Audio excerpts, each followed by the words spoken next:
진중권의 정치다방. 안녕하십니까, 진중권입니다. 지난 시간에 이어서 오늘도 대한민국에 알려진 이빨꾼이라고 해야 되나요? 말꾼이라고 해야 되나요? 이번엔 세 분을 모셨습니다. 유시민 당원. 예, 안녕하세요. 유시민입니다. 예, 그리고 노회찬 선대위원장님. 네, 노회찬입니다. 예, 그리고 한홍구 비당원으로 소개해달라고요. 예, 맞습니다. 아직 당원이 아닙니다. 한홍구입니다. 예, 뭐 당원이고 당원이면 어떻고 비당원이면 어떻습니까? 그냥 당원이면 됐죠. 일종의 당원입니다. 비당원도. 이게 사실 옛날에 그 귀순용사 그 김영 씨라고 그 귀순용사가 있었는데 이분이 이제 북한에서 있었던 농담을 얘기를 해주는 거예요. 그래서 아들이 엄마한테 편지를 썼답니다. 그래서 아직 제가 비당원이지만 그랬더니 엄마가 놀래가지고 딱 보고 네가 드디어 당원이 됐단 말이냐? 아니요, 비당원이라니까요. 당원이면 어떻고 비당원이면 어떠냐? 당원이면 됐지. 그 얘기입니다. 예, 지난번에 그 방송 나가고요. 반응이 아주 뜨거웠습니다. 지금 스트리밍을 제외한 순수 다운로드 숫자만 58만 건이고요. 구독자가 12,000명에다가 전체 팟캐스트 1, 2위를 다투고 있습니다. 뭐 그 밖에도 뭐 몇 가지 이제 반응들이 올라왔는데요.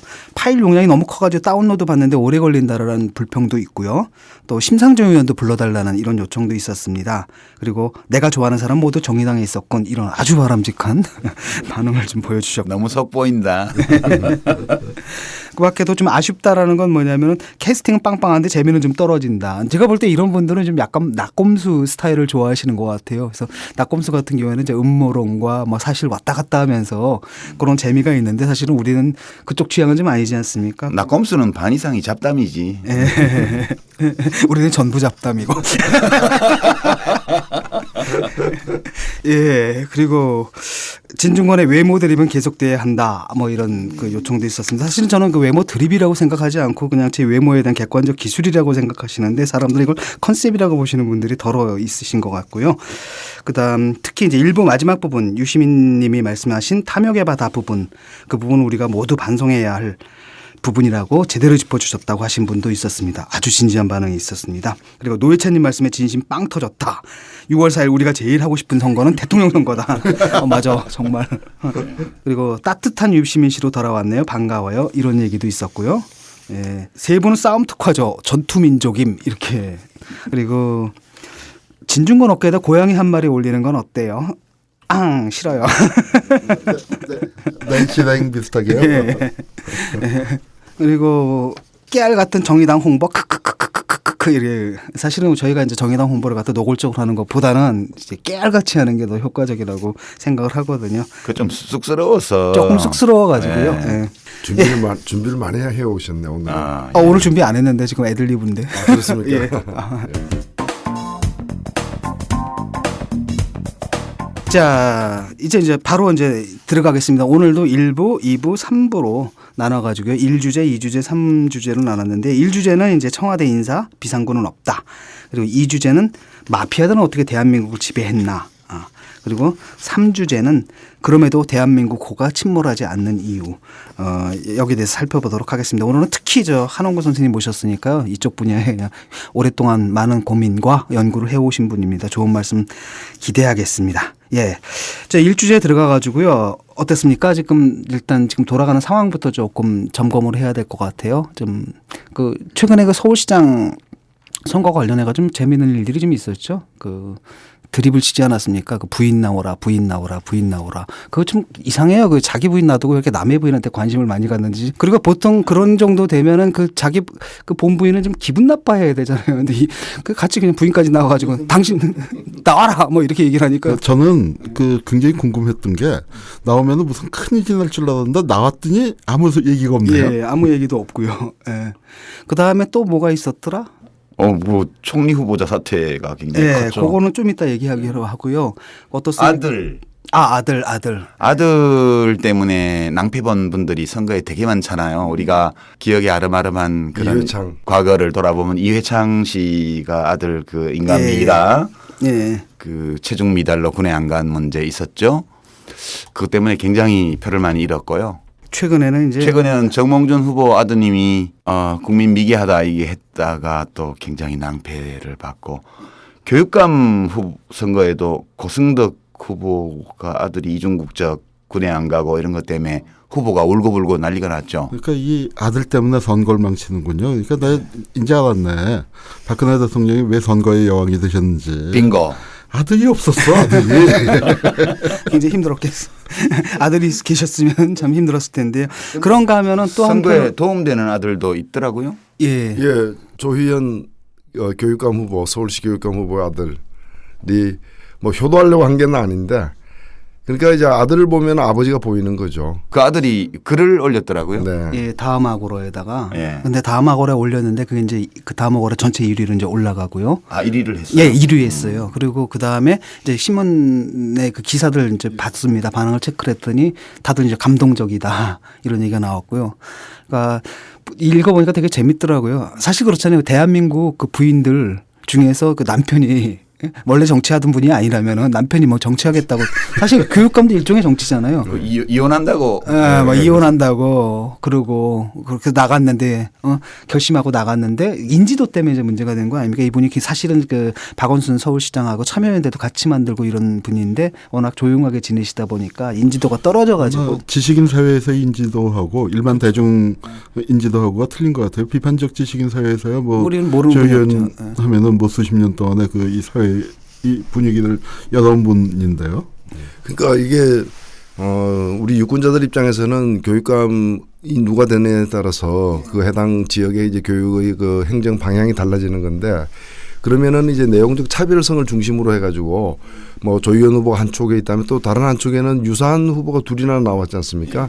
이렇게 대비가 돼야 되는데 오히려 이제 좀 착시 효과나 이렇게 여러 가지 좀 이제 그런 걸로다가 같은 한쪽의 후보가 지금 보수 후보 2명 나왔는데 하나는 사실 돌솥 비빔밥이고 하나는 그냥 비빔밥인데 그러면 비빔밥 쪽을 먹을 거냐 설렁탕 먹을 거냐 이렇게 대비가 돼야 되는데 그냥 돌솥이냐 그냥 산채 비빔밥이냐 이렇게 이제 가버렸다가 최근에 이제 그 영주권 파동이 일어나면서 다시 이렇게 조희연 후보가 조금 늦게 약간 시간차를 두고 늦게 주목을 받으면서 지금 상당히 급상승 추세를 가고 있는 것 같아요. 예, 그 이미 며칠 전 조사에서 지금 그 세 후보가 오차범위 내에 좀 들어왔거든요. 그러니까 1위하고 지금 4% 정도 차이 나는 걸로 나왔는데 지금 무섭게 지금 상승하고 있습니다. 그게 사실 그 화제가 됐던 그 아들의 그 글 이전 조사였거든요. 그러니까 아마도 그 영향을 받아가지고 지금쯤은 쳐서 이제 올라가고 있지 않을까. 조희연 후보가 20대 지지율이 굉장히 낮았어요. 여론조사표를 보면. 그래서 이제 그 아드님 글이 좀 이야기가 되지 않나 싶은데 우리 조혜영 교수 후보는 한홍구 교수가 잘 아시지 않아요? 예, 잘 알죠. 뭐 정말로 그 준비가 많이 된 후보고 진짜 정말 잘 하실 거라고 생각이 들어요. 근데 너무 알려지지 않은 게 탓이었는데 이제 그걸 지금 이제 극복을 빨리 하고 있고 또 사람들이 굉장히 불안해하지만 지난번에 광노현 그 교육감 당선되실 때도 뭐 처음에 여론조사에 보면은 뭐 5% 6%에서 그러니까 실제 이제 득표율을 36%인가로 당선이 됐으니까 아마 사람들 이제 그 조희연 후보에 대해서도 좀 믿고 찍으면 될 겁니다. 근데 그 둘째 아드님 글을 제가 보고 느낀 건데요. 저도 이제 개인적으로 잘 아는 학교 선배이고 그러긴 한데 별로 좋은 아버지 아니더라고. 그게 부모 마음이 그래요. 저도 이제 대학교 다니는 딸이 맨날 새벽에 들어오고 밤에 안 들어오고 어디 가서 길바닥에서 농성하고 잠자고 이러고 있으면 나무 집 애가 그러면 어우 기특하네 젊은 애가 이렇게 얘기하는데 우리 애가 그러니까 좀 그렇더라고 아버지로서. 근데 그 아드님 글을 보니까 조희연 교수는 아버지가 애를 그렇게 시켰더만 무슨 뭐 봉사활동 가게 하고 뭐 그냥 대충 하고 싶은 거 하면 잘 살면 되지 이렇게 얘기를 했더니 막 꾸지람을 하면서 다른 사람들 생각해야지 이 사회를 생각해야지 네가 해야 될 일을 그 아버지로서는 별로 좋은 아버지 아니더라고. 착한 아들이네요. 나 같으면 삐뚤어졌을 때요. 근데 교육감은 딱일 것 같아. 나는 삐뚤어질 테다. 그리고 새누리 찍을 거야. 이럴 텐데 반항하고.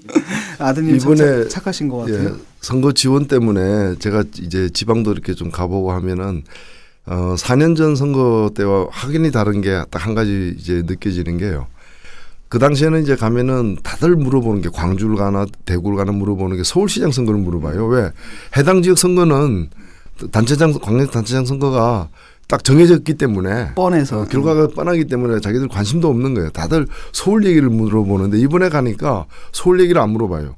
왜? 서울이 딱 정해졌거든. 그 대신에 광주나 대구나 부산은 경기, 어떻게 될지 네. 이제 굉장히 흥미진진한 게임이 되어가고 있는 거죠. 그러다 보니까 제가 볼 땐 사고는 서울에서 제일 많이 치는 것 같아요. 예. 여기는 이미 기울어지니까 그 절망감에서 나오는 여러 가지 어떤 비정상적인 행동들. 며칠 전에 그 정몽준 후보 플래카드가 바뀌었더라고요. 그러니까 이제 이것저것 다 안 되니까 이제는 경제를 가지고 한번 해보자 해가지고 너무 늦었죠. 경제는 정몽준이야. 저는 사실 이렇게 유권자들에게 반말해도 되는지도 좀 의문이지만 그렇잖아요. 뭐 다들 그 경호처로 쓰고 있는데 경제는 정몽준이야. 아니 저는 그걸 네. 봤는데 저도 그 플래카드를 보고 정말 그 요즘 하는 말로 헐 하는 소리가 생각이 들었는데 그것을 딱 바꿔놓으면은 그거잖아요. 경제는 상속이야. 예. 그러니까 그 사람이 한 경제 활동이란 거는 상속받은 상속 거하고 경제죠. 증여받은 것밖에 없는데. 그거는 자기가 활동한 게 아니야 아버지가 활동한 거지. 그러니까. 그래서 제가 트위터에 올렸습니다. 이제 상속 경제는 보편성이 없습니다. 이렇게 올렸습니다. 아니 뭐 축구는 정몽준이야 이러면 우리가 좀 이해할 수도 있는데. 근데 최근에 말이죠. 축구도 정몽준 아니에요. 뭐 축구 협회는 정몽준이야. 제가 축구 같이 해봤는데 해봐서 아는데 별로예요? 예, 그 드리블 친선 경기 하면 네. 정몽준 의원이 골을 한 골 넣어야 봉투가 두둑해지기 때문에 그 수비수들이 피해주는구나. 아니 반경 50cm 안에 안 들어오면서 들어가면? 멀리서 보면 수비수를 돌파하는 듯한 모양이 나오게끔.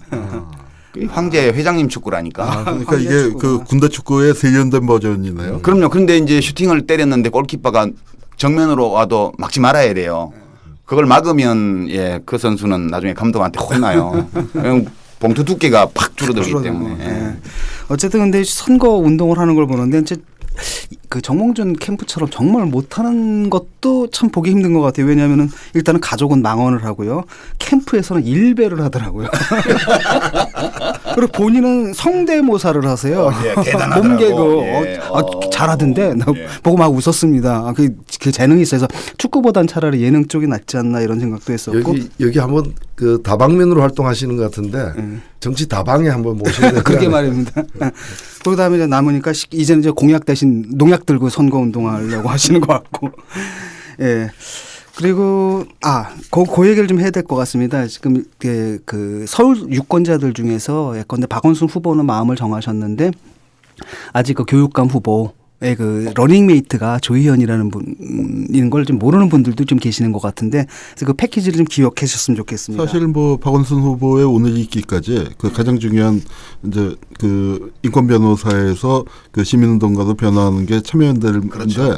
참여연대를 조희연하고 같이 만들었지 않습니까? 예, 처음에 창립 멤버죠. 예, 창립 멤버 정도가 아니라 파트너였죠. 파트너로서 참여연대를 그 오늘의 참여연대를 만들어낸 그 두 주역이 박원순 조희연이었기 때문에 아마 이제 두 분이 서울시장과 교육감을 든다면은 아주 그 훌륭한 콤비가 될 겁니다. 그렇습니다. 그 사이에 사실 뭐 무상급식 문제라든지 이런 거 가지고도 박원순 시장하고 그 교육감이 좀 그렇잖아요. 그분하고 이제 트러블도 좀 있었는데 이런 것 없이 말끔하게 가기 위해서는 그 박원순 시장과 그 조희연 서울시 교육감 잘 기억해 두셔야 할 것 같습니다. 원래 가족 구성원들끼리 화목해야 가정 경제도 잘 되고 살림도 잘 되는 거지. 그 서로 다투고 이러면 살림 잘 안 돼요. 낭비죠. 그거의 낭비죠. 현 정부에 부담이 될 뿐만 아니라 저를 믿고 김모춘 후보로 지명한 대통령께도 신뢰를 끼쳐 죄송합니다. 우리 사회 전반에 수십 년간 쌓이고 지속되어 온 고질적인 병폐입니다. 국민의 생명을 담보로 끼리끼리 서로 봐주고 눈 감아주는 민관유착의 고리를 반드시 끊어내겠습니다. 그래서 지금 문제가 되고 있는 관피아 문제를 해결하겠습니다. 자 이제 본격적으로 들어가가지고요. 최근에 이제 큰 사건이 있었습니다. 안대희 씨가 사퇴를 했거든요. 이 안대희 씨 사퇴를 어떻게 보십니까? 예, 지금 저는 박근혜 대통령이 처음 취임하고 정부를 구성할 때 사실은 총리로 이제 그 안대희 전 대법관이 많이 추천이 되었는데도 불구하고 이분을 안 택했어요. 왜냐하면 이분 택한다는 거는 뭔가면은 약간 뭔가를 좀 이 비용을 지불해야 되는 분이거든요. 좀 약간 껄끄러운 관계가 될 수도 있는 것이고 그래서 한편으로는 좀 이분이 좀 강골 검사 출신이고 하기 때문에 이게 그 대통령 혼자서 뭐 쉽게 그냥 내각을 갖다 허수아비처럼 만들어 가지고 끌고 가기는 만만치 않은 대상이에요. 그래서 다른 분을 좀 쉬운 분들을 택했다가 이제 위기 국면에 지금 위기 국면이 되니까 비용을 좀 지불하고서라도 이 정권을 갖다 수호해야 되겠다 생각해서 이제 안대희 전 대법관을 지명했다고 저는 봅니다. 근데 이제 자기들 뭐 인사 검증 이런 게 이제 부실하다 보니까 이제 대형 사고가 터진 거죠. 그러니까 지금 현재 청와대는 가히 멘붕 상태가 아닐까. 어찌해야 좋을지 모르는 어디서부터 잘못됐더라가 별로 짚어지지 않는 지금 상황일 것이다 이렇게 보여지고요. 또 하나 저는 잘 안 짚어지고 있는 걸 하나 말씀을 드리고 싶은데 뭔가 하면은 이 검사로서도 사실은 돈 안 받는 검사로 좀 유명했던 분입니다.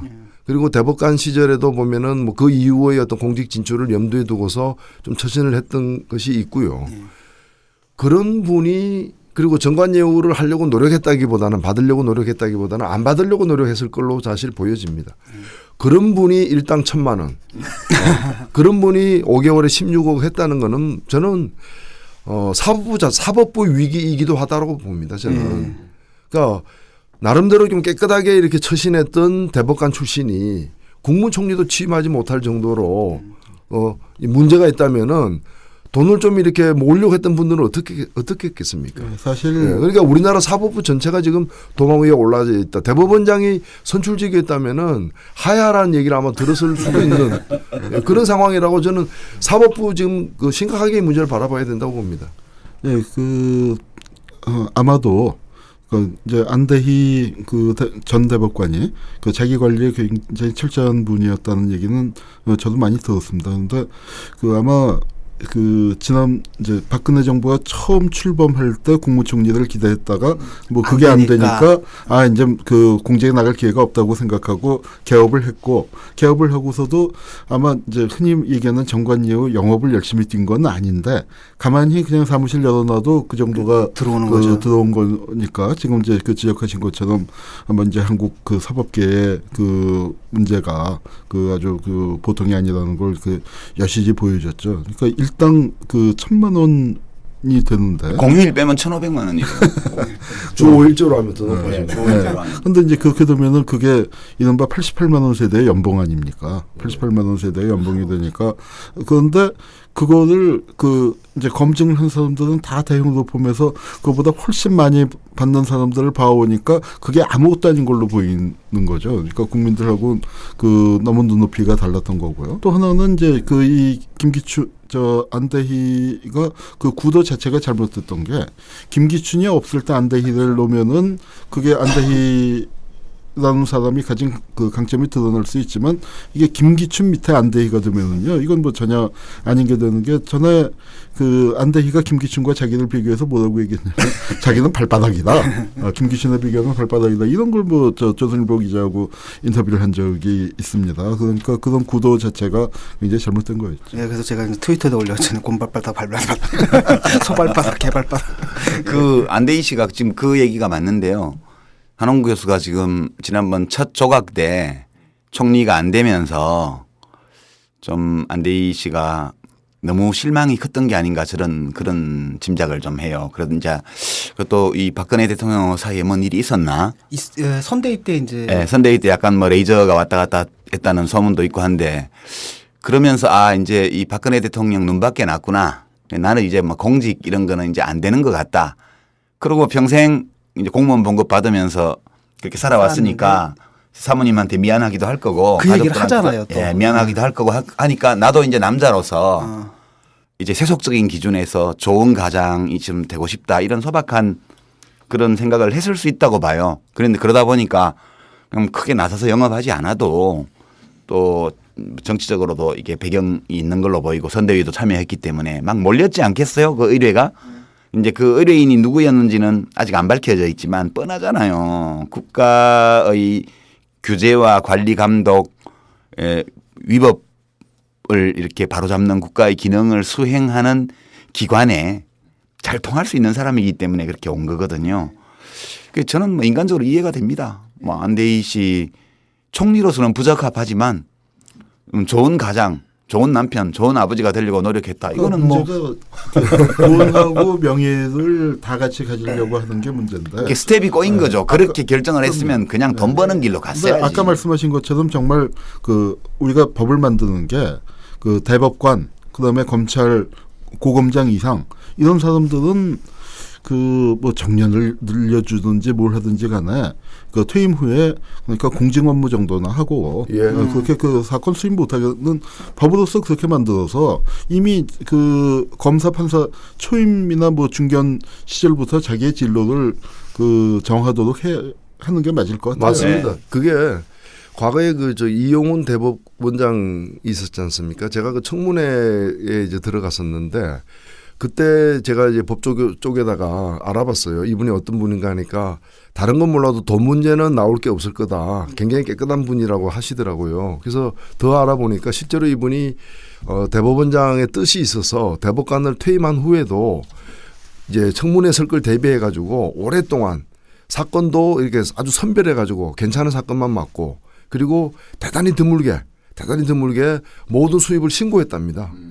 이런 예는 거의 없는데 신고하고 이렇게 해서 자기 관리를 잘했는데 청문회에 내놓은 자료를 보니까 5년 동안 즉 60개월 동안 60억 벌은 거예요.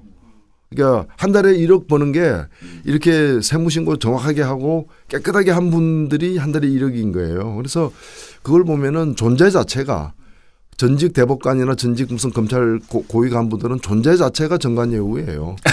존재 자체가 뭐 본인이 안 한다고 해서 일부러 안 해도 그렇게 또 팔려 나가기 때문에 그래서 방금 우리 한홍구 교수님 말씀대로 일본 같은 경우에는 이 법원장급 이상의 그 고위 법관들은 법이 아니고 관행으로 변호사 개업을 안 해요. 그 대신 공정 업무를 전담하게 만들어서 먹고 살 수 있게 해주는 거죠. 예, 그것과 관련해 가지고 김영란 대법관의 처신 어떻게 보십니까?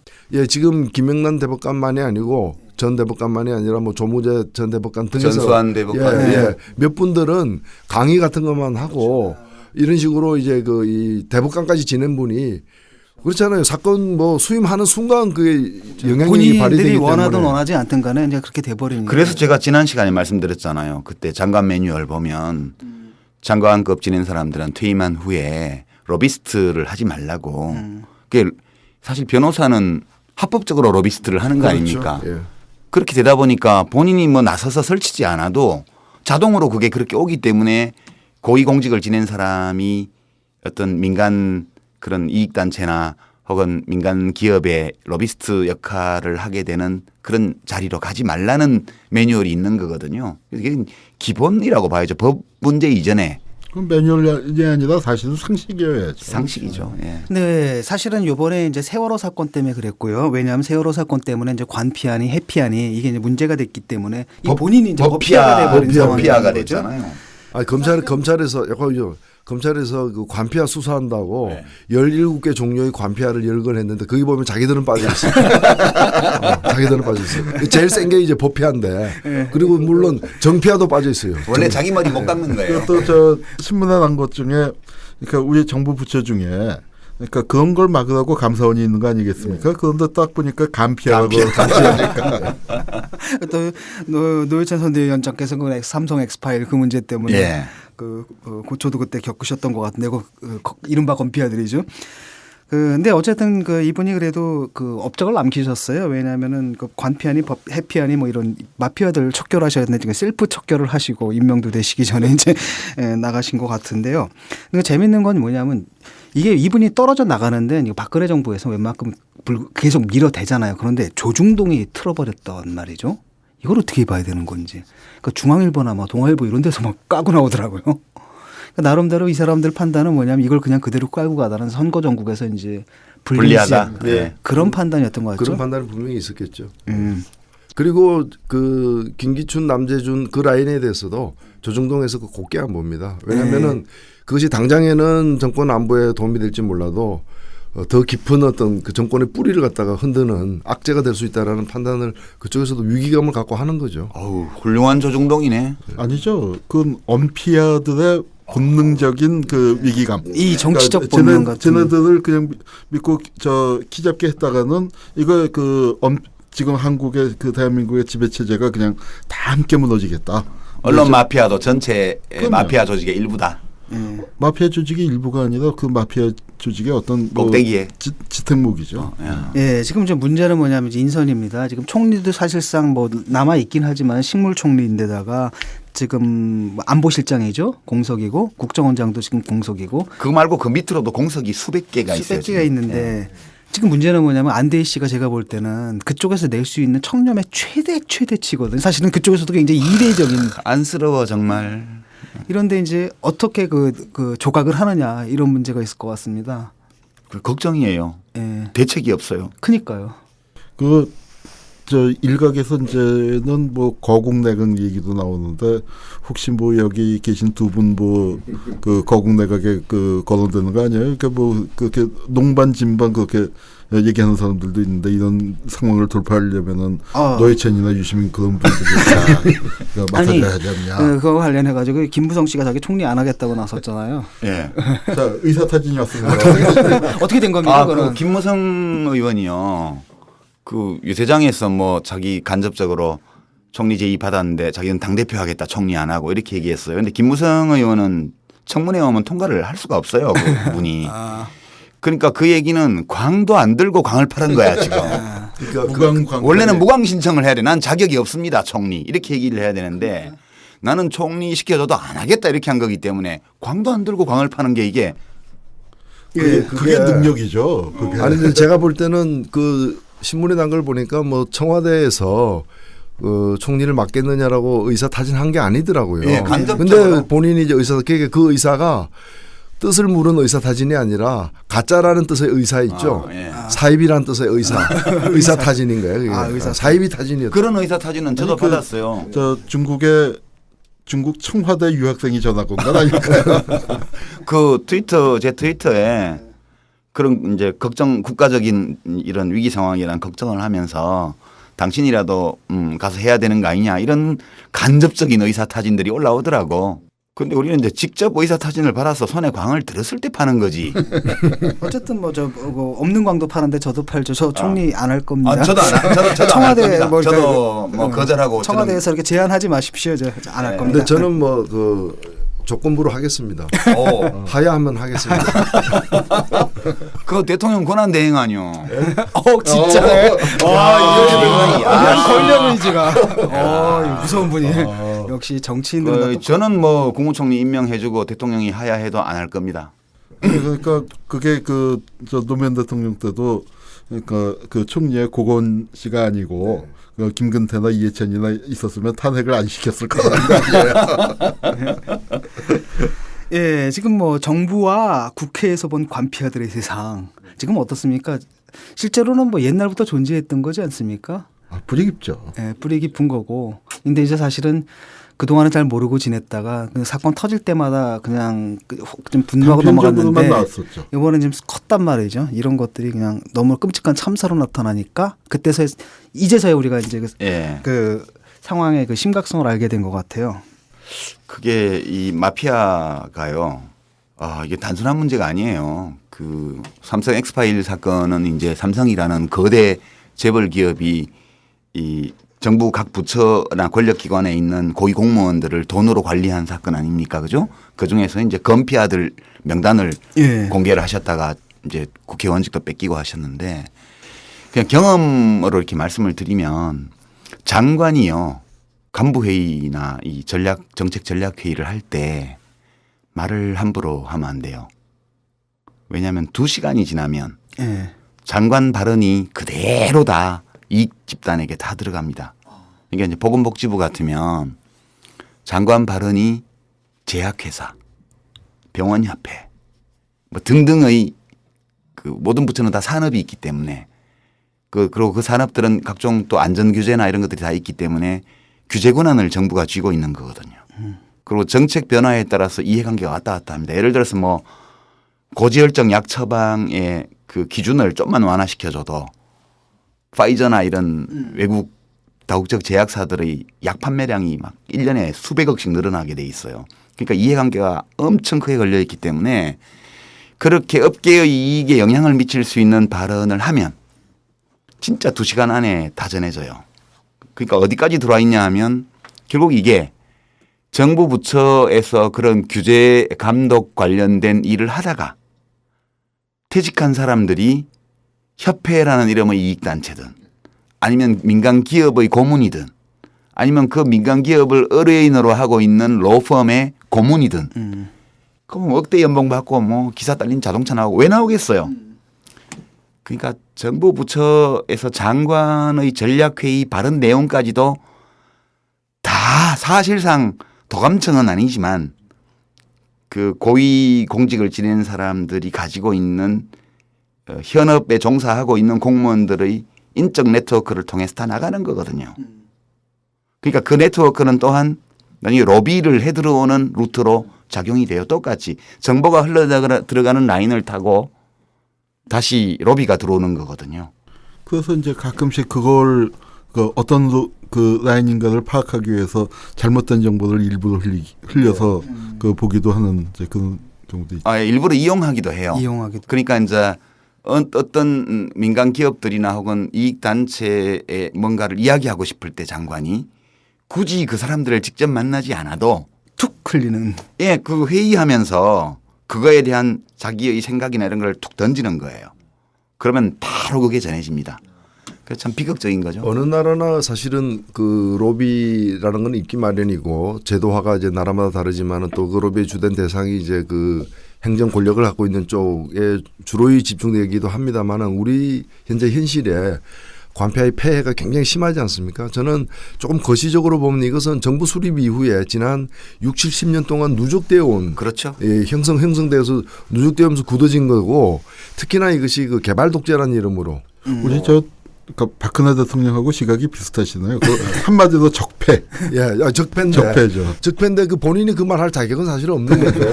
적폐의 그 집안이 1등 공신인데 그래서 이것이 그 제가 볼 때는 그 관료와 자본이 그 천민 자본과 관료가 결탁되면서 만들어낸 그 개발 독재의 그 폐해인 것이고 그렇기 때문에 우리가 이제 뭐 김대중 정부라거나 참여정부의 집권이 있었습니다만 저는 그걸 보면서 이게 한 5년 10년 집권에서는 해결할 수 없는 문제. 한 20, 30년 집권해가지고 완전히 드러내지 않으면 안 되는 그렇게 그 쌓여 부분에 있다는 대해서는 거죠. 역시 이제 뭐 한홍구 선생님께서 좀 하실 말씀이 많으실 겁니다. 저는 그 점에서 그게 바로 노무현 대통령의 비극이었다고 생각해요. 노무현 대통령이 그 과거사 청산을 하시려고도 그랬고 뭐 여러 가지 이제 그 훌륭한 업적과 좋은 자세를 보이셨습니다만 당신 같은 분이 대통령 된 걸의 의미를 너무 과대평가하신 것 같아요. 그러니까 맨 밑바닥에서 올라와서 이제 그렇게 된 게 한국 사회가 정말로 많이 변했구나. 네, 그렇게 생각을 하고서 너무 그거 자체가 낙관적으로 평가하시고. 그러니까 그거 자체가.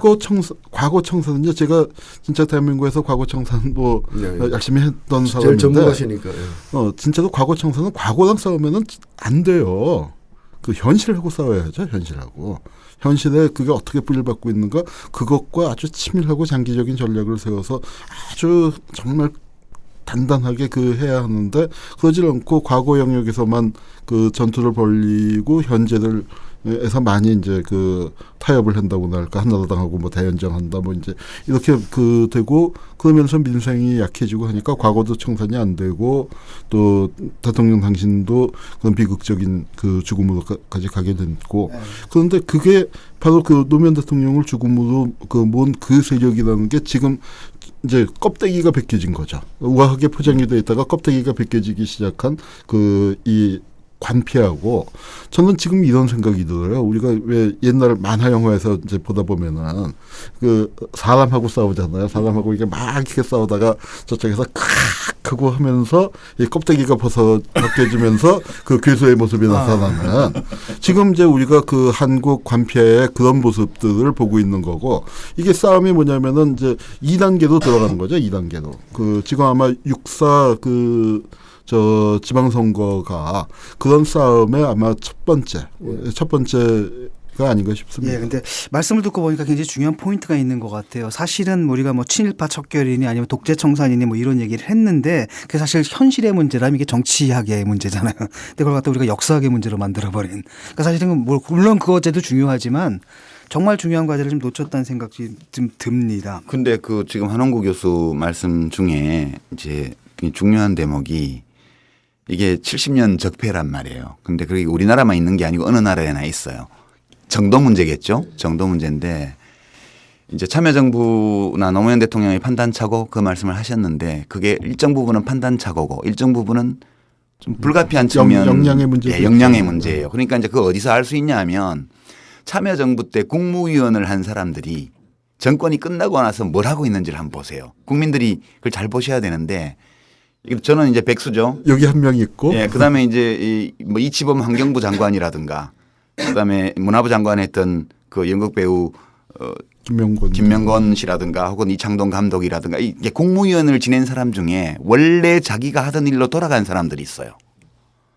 그다음에는 그 국무위원뿐만 아니라 고위공직을 한 다음에 이명박 정권 박근혜 정권에 기용된 사람이 있습니다. 세 번째 부류는 눈에 잘 안 보이는데요. 그게 로비스트. 로비스트가 된 사람들이 있죠. 그러니까 이제 로펌의 고문으로 간 사람도 많고요. 그게 대부분 관료 출신들입니다. 그다음에 드물게는 그 통상교섭본부장을 했던 사람이 정권 끝나고 나서 삼성의 사장으로 채용이 됐잖아요. FTA를. 예, FTA 담당했던 사람들이. 그러니까 이게 결국은 노무현 대통령이 발탁해서 기용한 사람들은 끝나고 나서 그 기득권 관피하 속으로 안 들어가거나 혹은 못 들어가고 밖으로 나와서 자기 위치로 갔고요. 그다음에 거기 포함된 사람들은 이제 이른바 관피하로 일컬어지는 로비스트의 자리로 가거나 또는 다음 보수 정권에서 기용되는 방식으로 가게 되죠. 그 숫자를 제가 다 헤아려 보지는 않았는데 한 3분의 1씩 되는 것 같아요, 각각. 그러니까 즉 대통령이 된다고 해서 민주화되는 것이 아니라 그건 사실 대통령만 바뀌었을 뿐이고 관료사회까지 바꾸는 데는 상당한 시간이 필요한 겁니다, 사실. 뭐 한국 사회 그 20세기 우리가 보는 20세기라는 게 앞에 10년 나라 망하는 10년이고 36년 일제 통치받았고 그 후에 해방되고 나서 조금 더 해보려다가 그러니까 분단되고 전쟁 터지고 학살당하고 그리고 이제 군사독재 쫙 와서 민주화라는 게 98, 99, 2000년 딱 세 해 그냥 물 밖에 내서 잠시 그 맑은 공기 마셨던 거거든요. 그리고 집권해봤자 다 해봤자 10년이 잊었다. 예. 그러니까 그거를 이 한국 사회에 쌓여 있는 이 체질을 바꿔내는 작업은 정말로 그러니까 민주정권이 그 정권 유지를 해야 할 책임 그리고 이 긴 개혁을 해야 할 그 책임이 필요한 겁니다. 예. 그걸 한 사람의 인생으로 가장 잘 보여주는 사례가 김기춘 비서실장. 왔다죠. 예. 그 얘기는 우리가 모범이라고 볼 수 있네요. 제2주제에서 얘기하고요. 일단은 그 문제입니다. 지금 청와대에서 또 박근혜 대통령이 관폐를 척결했다고 좀 얘기를 하고 있거든요.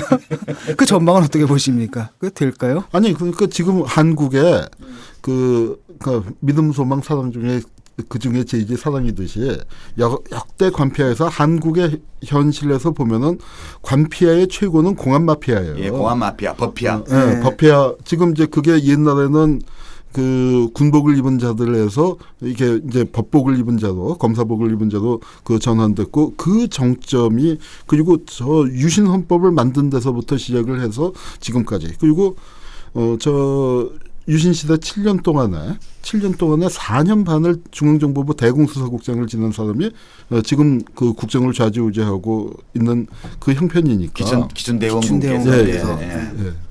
마치 그런 거 있지 않습니까? 전두환 당시에 그 쿠데타 일으켜서 정권을 갖다가 이렇게 잡아놓고 제일 먼저 한 일이 뭔가 하면은 삼천교육대 만들어가지고 조직 풍경배들 보내는 거. 근데 저는 이제 박근혜 정부가 관피아 척결하겠다는 것이 전두환 그 쿠데타 세력들이 동네 깡패들 일소해가지고 자기들을 이렇게 집권하기 용이하게 만든다는 그하고 그 유사한 발상이라고 봐요. 예, 일단 저 1주제로요. 청와대 인사 참사 비상권은 없다. 이 주제를 좀 잠깐 얘기를 나눠봤는데요. 지금 바로 이 문제죠. 마피아 문제, 관피아 문제. 잠깐 쉬었다가 좀 더 자세하게 얘기해 보도록 하겠습니다. 지금 뭐 정부에서 뭘 하겠다, 또 입법부에서도 뭘 하겠다라고 하는데 그게 제대로 돌아가는 건지 좀 점검을 할 필요가 있을 것 같습니다. 예, 저희는 좀 잠깐 쉬었다 오겠습니다.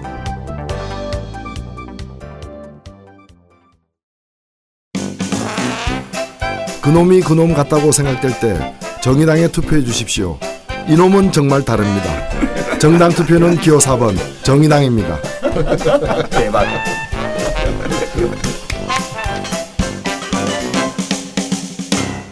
진중권의 정치다방 2부 시작하겠습니다. 우리가 1부 끝날 때 잠깐 쉬고 오겠다고 했는데 옆에 계신 그 유시민 당원께서 쉬지 말고 계속하자 그래가지고 쉬지도 못하고 지금 2부 들어가고 있습니다. 너 일러 바치고 있어 그거를. 진짜 섭섭해가지고 담배 피워야 되는데 담배도 못 피고. 유신시대 구호가 중단 없는 전진. 중단 없는 전진. 우리도 중단 없는 전진을 해야 돼. 예. 그 일부에서 우리가 뭐로 끝났냐면 결국은 이제 그 관피아 문제가 가장 중요한 게 이제 검피아 문제. 그래서 이제 김기춘 그 기춘대원군 얘기까지 나왔습니다. 어쨌든 그 검사들의 권력과 관련해 가지고 가장 직접적인 체험을 하신 분이 여기 계신 이제 노회찬 선대위원장께서이 아닌가 합니다. 그때가 경험이라든지 이런 것 좀 말씀해 주십시오. 네, 뭐 가장 이 검피아 문제를 상징적으로 보여주는 사례는 양심 선언을 한 김영철 변호사 사건이라고 봅니다. 이 수사통 그러니까 재벌들 주로 이제 때려잡는 역할을 했던 검사를 사장급인 계열사 사장급인 법무실장으로 이렇게 영입을 해가지고 삼성그룹이 그다음부터 이 전직 검사를 통해 가지고 현직 검사들에 대한 이제 그 돈을 매개로 한 로비를 갖다가 일상적으로 하게 만들었다는 거죠. 전형적인 이제 법피하죠. 이때까지 예. 김영철 변호사는. 그렇죠. 예. 근데 본인이 이게 문제 있다라는 걸 갖다가 깨닫고 이걸 갖다가 폭로함으로써 이제 삼성그룹의 그런 이제 검찰과의 커넥션이 백일하에 드러났는데요. 사실 이 부분은 과거에도 보면 저도 이제 그런 걸 뭐 국정감사에서 한번 밝힌 적이 있습니다만은 수원지검에서 삼성전자를 이렇게 수사해서 기소까지 했던 사람이 그것이 재판이 진행 중인 상태에서 그 기소 검사가 삼성그룹으로 영입이 되는 거예요.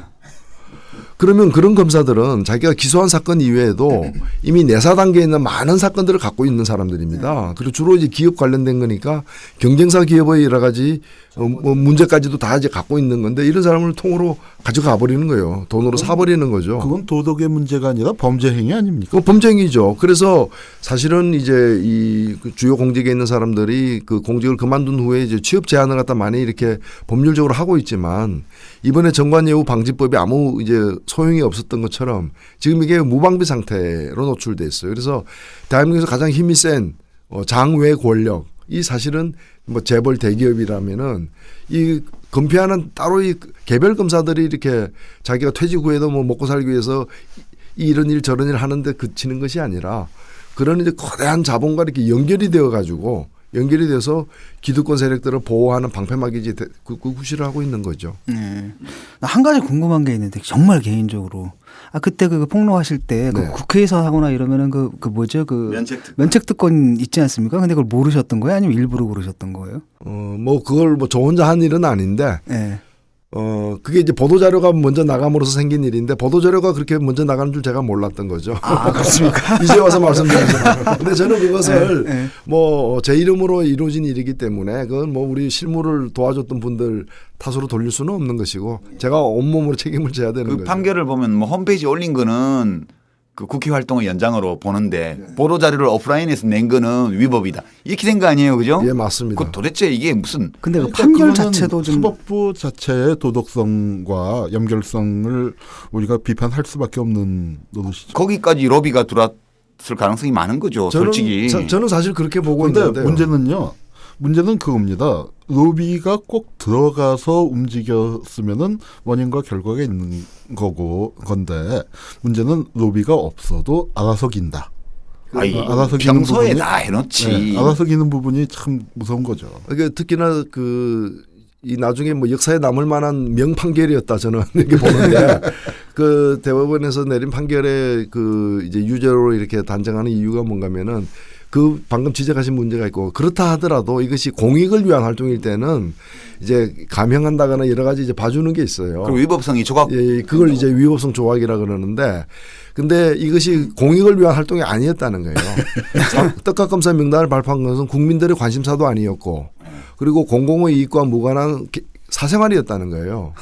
그래서 사생활의 비밀을 갖다가 폭로한 사람이 돼버린 거예요. 그리고 떡 먹는데 관심 많이 가지고 그 보도자료도 썬데이 서울에 보내셨군요. 그러니까 공무원이 돈 먹는 게 사생활이야. 그러니까 진짜 명판결이네요. 예. 그래서 이건 역사에 남을 판결로서 뭐 나중에 세상이 좋아지면 또 재심하지 않겠습니까? 그렇죠. 근데 예.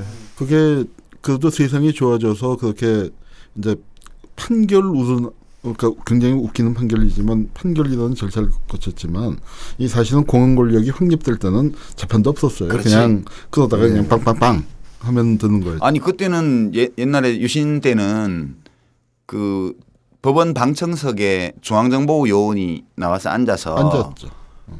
판사가 네. 하는 발언을 다 메모를 했어요. 그리고 그렇게 메모하고 있다는 사실을 판사들이 알고 있었어요. 그러니까 이제 우리 이런 구조를 보면 왜 과거 독재 시절에 지금 줄줄이 무죄 판결이 나오고 있는 재심 무죄 판결이 나오고 있는 수백 건의 사건들 최근에는 이제 김근태 고 김근태 그제 나왔죠. 이제 민청년 의장의 국가보안법 위반 사건이 무죄로 나온 거 아니에요? 그러니까 왜 그런 수백 건의 무고한 시민들을 국가보안법 위반 간첩죄로 엮어서 유죄 선고를 한 법원의 판결 행위 이게 어떤 식으로 나왔냐면 고상하게 얘기할 게 없어요. 그냥 중앙정보부 요원 보내가지고 그 감시하고 있는 거예요. 너 판결 똑바로 안 하면 죽어. 그래도 제가 국정과거사를 했잖아요. 그래서 이제 그 문서들을 제일 많이 그 봤는데 참 그 슬펐던 게 뭐냐면은요. 저는 이제 그래서 정말로 그렇게 감시의 결과로 그 판사들이 중앙정보부 잡혀와서 그래도 밤새 고초라도 겪고 몇 대라도 쥐어 맞고 갔었으면 덜 슬펐을 텐데 현직 판사 중에 단 한 명도 현직 판사가 중앙정보부에 연행된 적이 없어요. 그러니까요. 그런데 이제 이런 나쁜 판결이 나온 그 거죠. 판사들이 소심해요. 그러니까 그 판사들이 특별한 대우를 해주는 거는 우리가 그 사람들이 좀 법을 지켜 그러니까 인권을 보호할 수 있는 옳은 판결을 해달라는 건데 그거 자체가 안 됐었고요.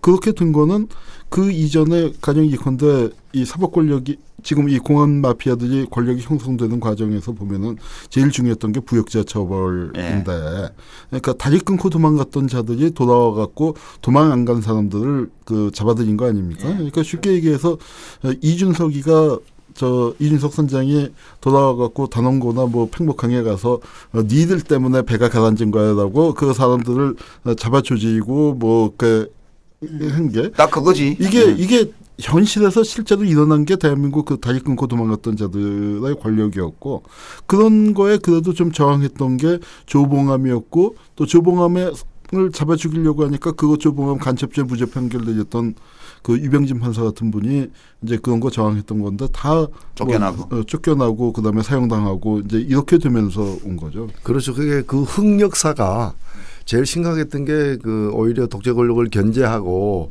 그 이제 뭐 민심을 대변해야 됐었던 언론이나 사법부가 특히 이제 그 문제가 가장 컸던 것 같고요.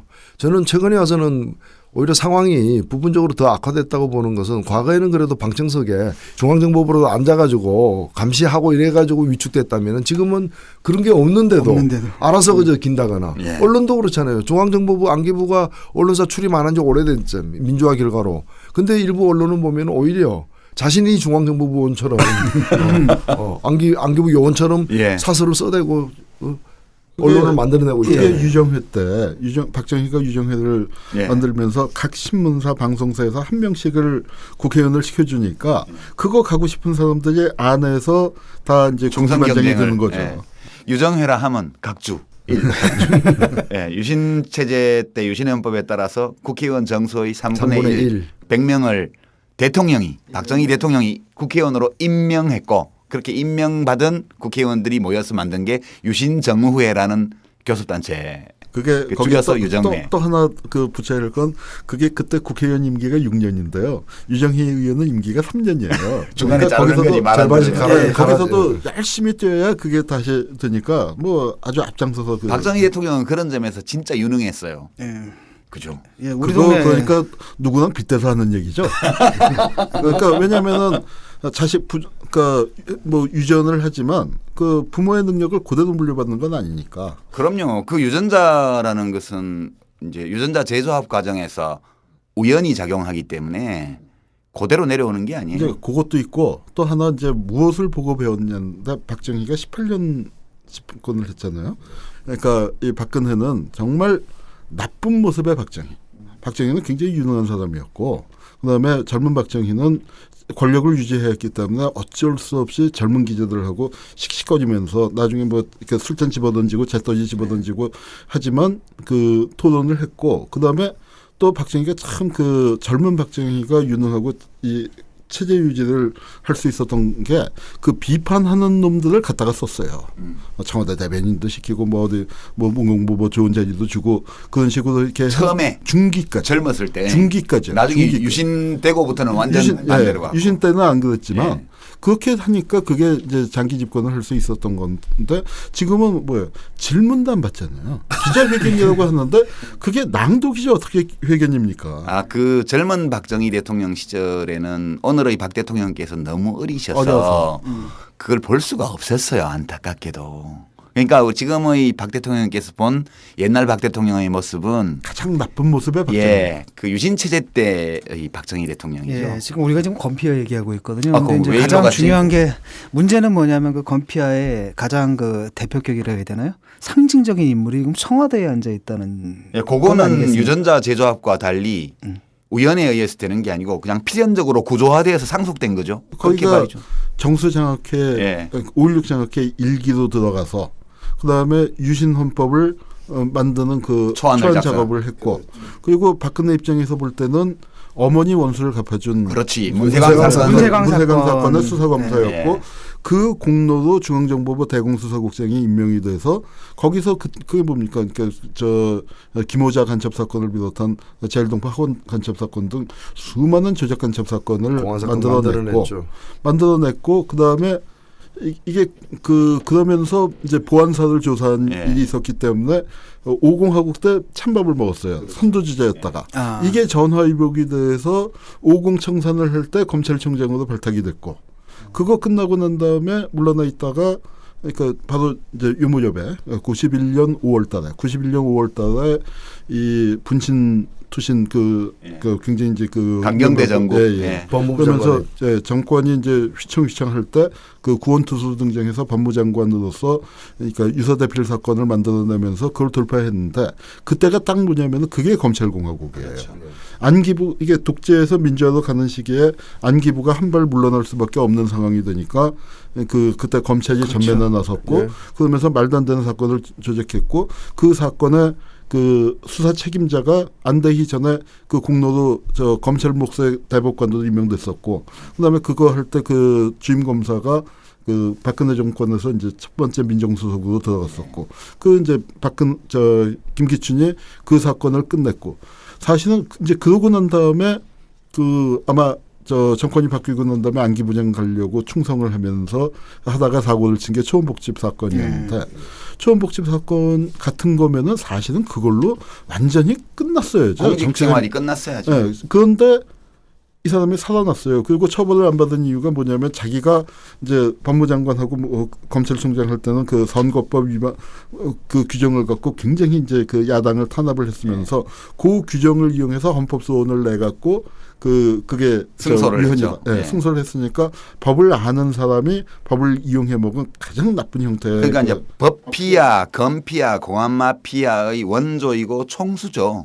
가장 역사가 오래됐고 예, 김기춘 씨가요. 총수입니다. 그러니까 사실은 뭐 유신헌법을 제정을 했는데 사실은 그것만 가지고도 민주사회에서 노무현 대통령 탄핵도 이 사람이 주도했고요. 그럼요. 네. 예. 그랬었고 그다음에 수많은 간접 사건들을 아주 간접 제조기인 것 같아요. 그 요거는 이제 유전이 아니고 요건 상속이에요. 예. 상속된 거죠. 그다음 유서 조작 사건 있었고 초원복집 사건 있었고 바로 이제 요것 때문에 지금 구원파가 우리가 남이가 이제 아 정말 그거는 예.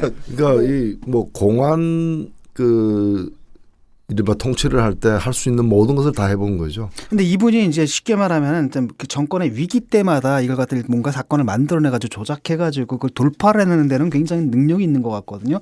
사실 그때도 오대양 사건 같은 경우에도 지금 문제가 되는 게 그 부분이 아니겠습니까? 자기는 고소를 했다고 하지만 많은 사람들이 의혹을 갖기를 유병헌을 사실 그때 오대양은 묶은 게 아니라 다른 걸로 횡령을 아마 처벌을 했죠. 예, 그리고 심재륜 전 고검장 고발했죠. 이 그 당시에 이제 수사검사였는데 수사 중에 딴 데로 네. 좌천된 거 아니에요? 전보가.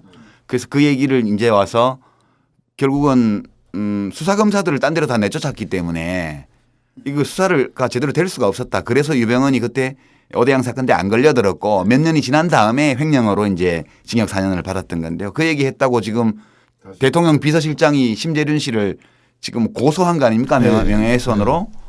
진짜 법피하다워. 그러니까 쉽게 말하면 이제 오대양 때 그 수많은 그 신도들이 자살한 수많은 신도들이 그 빚져가지고 자살한 거잖아요. 예. 그렇게 모은 돈이 사실 유병헌한테 넘어갔고 그런 그 의혹이 유병헌 있죠. 돈이 예. 이제 민정당 그 정치자금으로 들어간 부분인데 그걸 잘라내기 위해서 이제 그랬다라는 지금 그때 의혹이죠. 민정당 재정위원이었죠. 유병헌 씨가. 예. 예, 사진도 많이 찍고 그래서 결국은 이제 우리가 남이가 그러니까 어떻게 보면은 그때 뭔가 좀 딜이 있었다라는 걸 암시를 하는 것 아니겠습니까? 사실 제가 볼 때는 그 사람들이 구원파들이 플래카드 쏘아붙이는 게 즉 유병헌이가 돌아다니면서 도망다니면서 이렇게 딜을 하자라고 자꾸 제안하는 것처럼 보여요. 김기춘 씨한테. 예. 그렇죠. 예, 서로 봐주자 이런 거. 나도 터뜨릴 거 있다. 근데 뭐. 이제 김기춘 비서실장이 정수장학회 1기 장학생이고 정수장학회 장학생 출신들이 이제 만든 모임이 상청회라는 게 있고 상청회 홈페이지 들어가면 메인 화면에 음수사원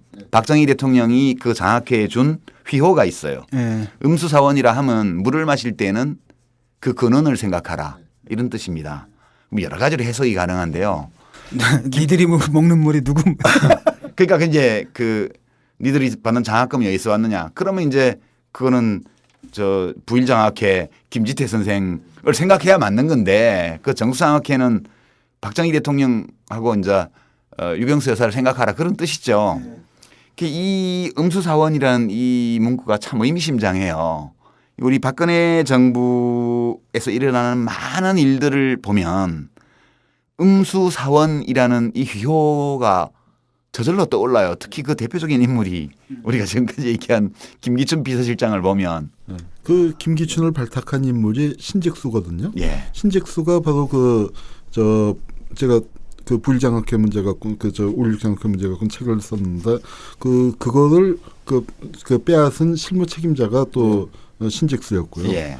그리고 이런 이제 그 권력이 사실은 그 한국 공안 권력이 기본하는 게 이게 김창룡에서부터 김기춘까지 그 이어지는 역사인데 이게 군에서 이제 안기부를 거쳐서 검으로 그 바뀌는데 김기춘 같은 경우는 이제 검과 안기부를 이렇게 같이 중앙정보부를 이제 같이 그 합쳐놓은 인물이고요. 공안 마피아의 최고봉. 네, 그러니까 김창룡이라는 게 바로 백범을 암살했고 특무대장. 예. 친일파에서부터 이렇게 전환을 해왔고 그 김창룡이가 이제 안두희를 불러놓고 안두희가 성공했을 때 뭐라고 했는지 아십니까?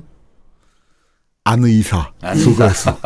그러니까 그게 이제 정말 우리 국민들한테는 안의사하면 안중근이지만 저들에게 세계에서는 안두희가 안의사였고 그런 이 분위기, 그러니까 한국 그런 역사를 바라보는 태도가 지금까지 사실은 이어지고 있는 거죠. 이 김기춘 비서실장이 정수장학금을 받는 1회였다고 말씀하셨는데 그 받을 때 이 사람은 신분이 뭐였는가 하면은 사법고시 합격한 후였어요. 네, 맞아요. 합격한 후에 이제 대학원에 적을 두고 있을 때 장학금 받았어요. 그래서 저는 예를 들면은 이제 김지태 씨의 그 부일장학회 같은 것은 사업으로 번 돈을 갖다가 가난한 학생들에게 나눠준 거라면은 이거는 이 권력을 위해서 사람을 만들어가는 어떤 장학금으로 이걸 정수장학회를 갖다가 활용을 한 거죠. 그러니까 수십 년 집권하려고 그때부터 생각한 거예요. 네. 아니 그리고 지금까지 잘 써먹고 있잖아요. 맞아요. 일종의 이렇게 유겐트죠. 그러니까 히틀러 유겐트처럼 이렇게 딱 그 충성 동의, 근데 효자 동의. 문제는 뭐냐면은 히틀러 유겐트는 유겐트도 끝나고 히틀러가 망하면서 없어졌지만 여기는 히틀러 유겐트 비슷한 그 5.16 유겐트가 지금까지 50년 그 지나서 지금까지 하고 있다는 게 그게 한국 역사의 각주 2 예. 히틀러 유겐트라 하면 나치당의 청년 전위 조직 되겠습니다. 청년 돌격대. 예, 지금 이제 문제는 뭐냐면 사실 그렇거든요. 이번에 안대희 그러니까 전국 돌파하기 위해서 지금 안대희 총리 카드를 꺼낸 거 아니겠습니까? 근데 문제는 뭐냐면 이 아이디어까지도 사실 이분 아이디어가 아니고. 그럼요. 예. 지금 보면 김기춘 실장이 동아일보 보도에 따르면 사퇴 결심을 굳혔고 박근혜 대통령의 판단이 남았다 이런 보도가 나오고 있어요. 그런데 왜 지금 사퇴 안 하냐 하면 사실 지금 대통령은 김기춘 비서실장이 대통령이에요. 박근혜 대통령이 혼자서는 아무것도 못하는 상황으로. 저거 했죠. 의전. 의전. 한복 의전 입고 대통령. 외교하고 아니 의전도 다 밑에서 해줘야 돼요.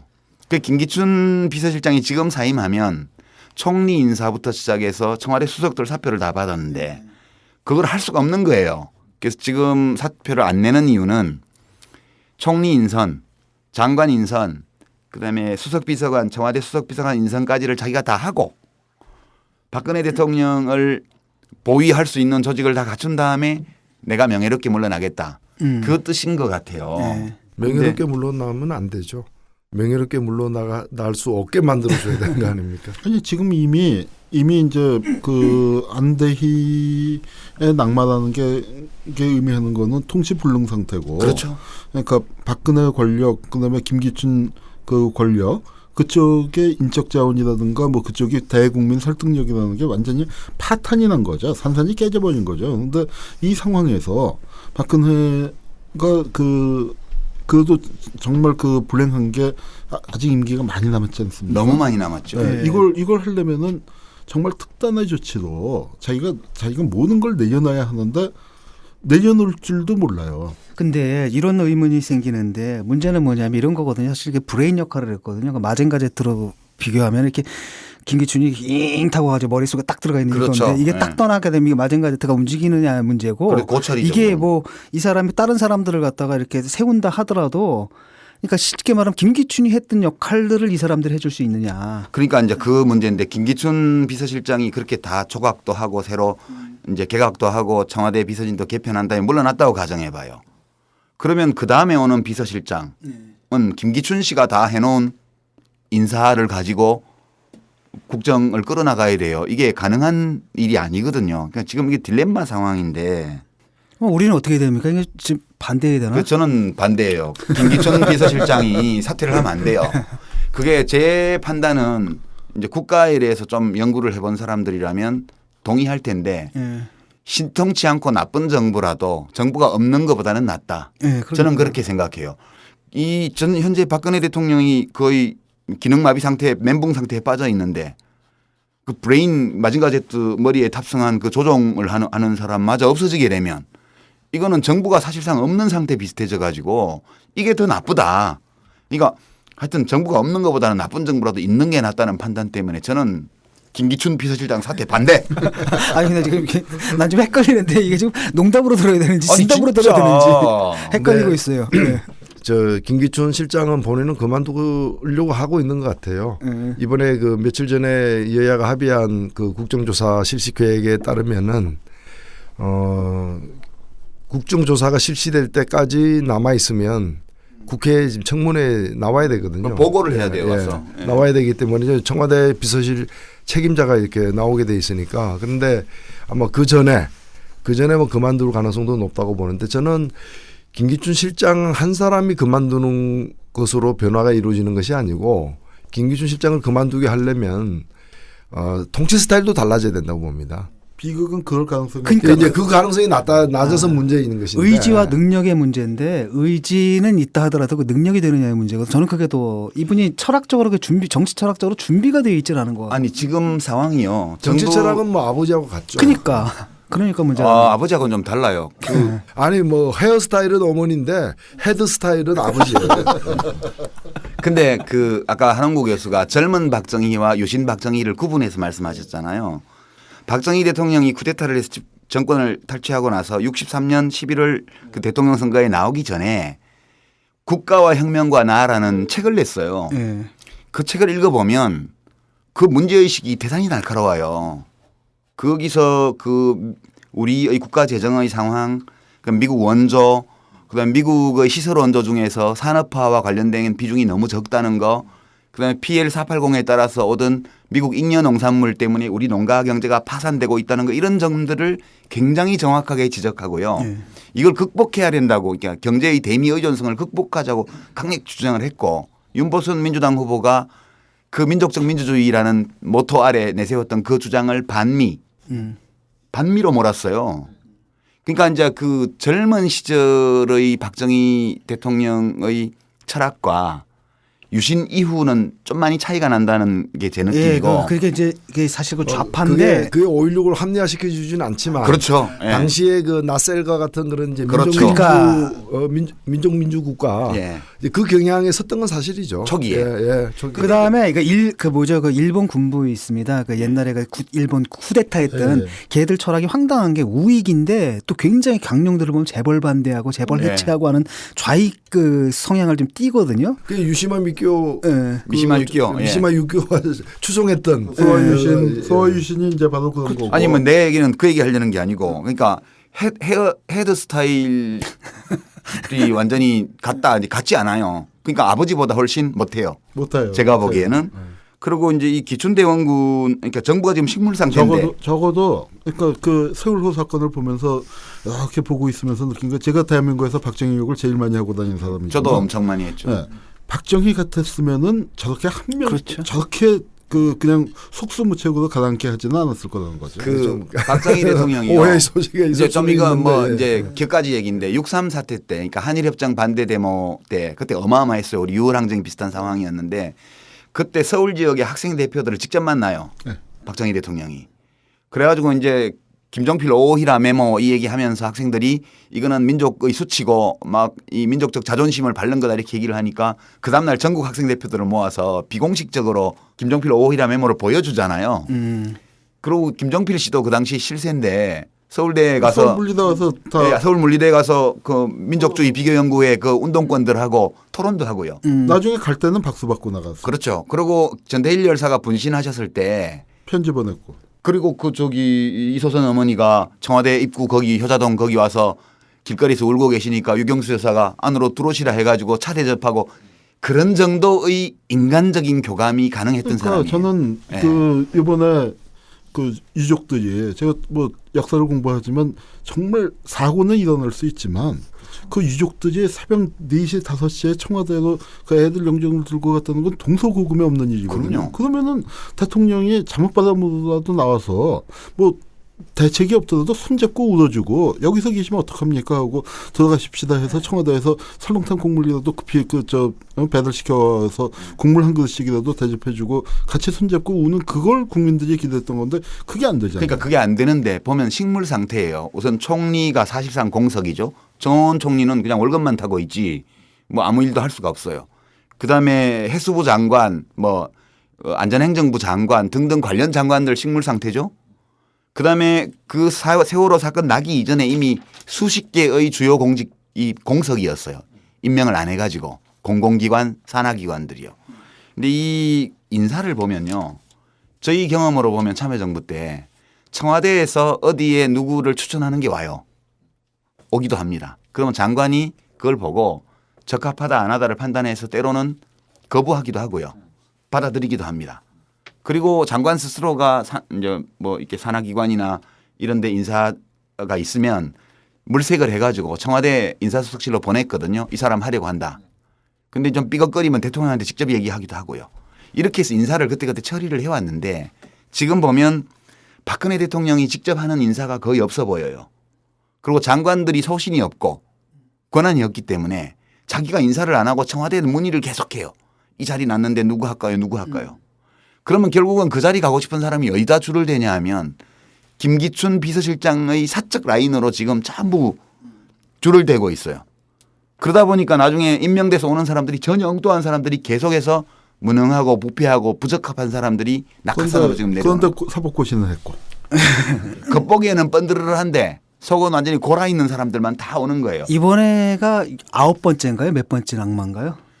이번 뭐 기준에 따라 다른데 6번째일 수도 있고 9번째일 수도 있고 그런데 문제는 이 조건에서 김기춘 비서실장마저 없어지게 되면 정부가 진짜 식물 상태가 돼요. 이거 진짜 걱정스러운 사태입니다. 그 사실은 이제 이게 그러니까 그 이명박 정부 초기에 그러니까 촛불 일어났을 때 이명박 정부는 이제 정말 멘붕 상태였는데 그때하고는 또 얘기가 틀린 것 같아요.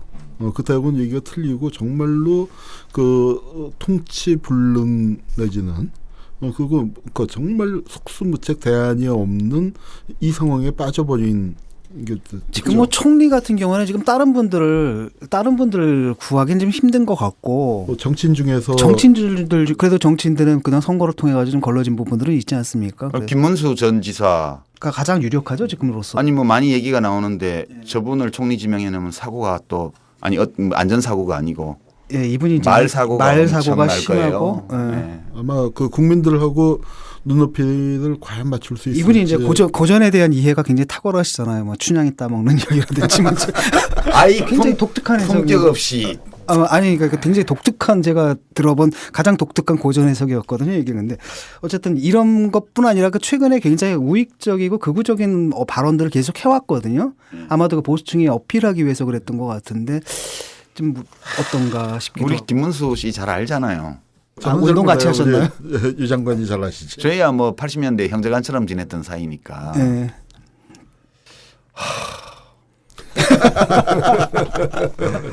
그때 좀 얘기 좀 해주시죠 지금.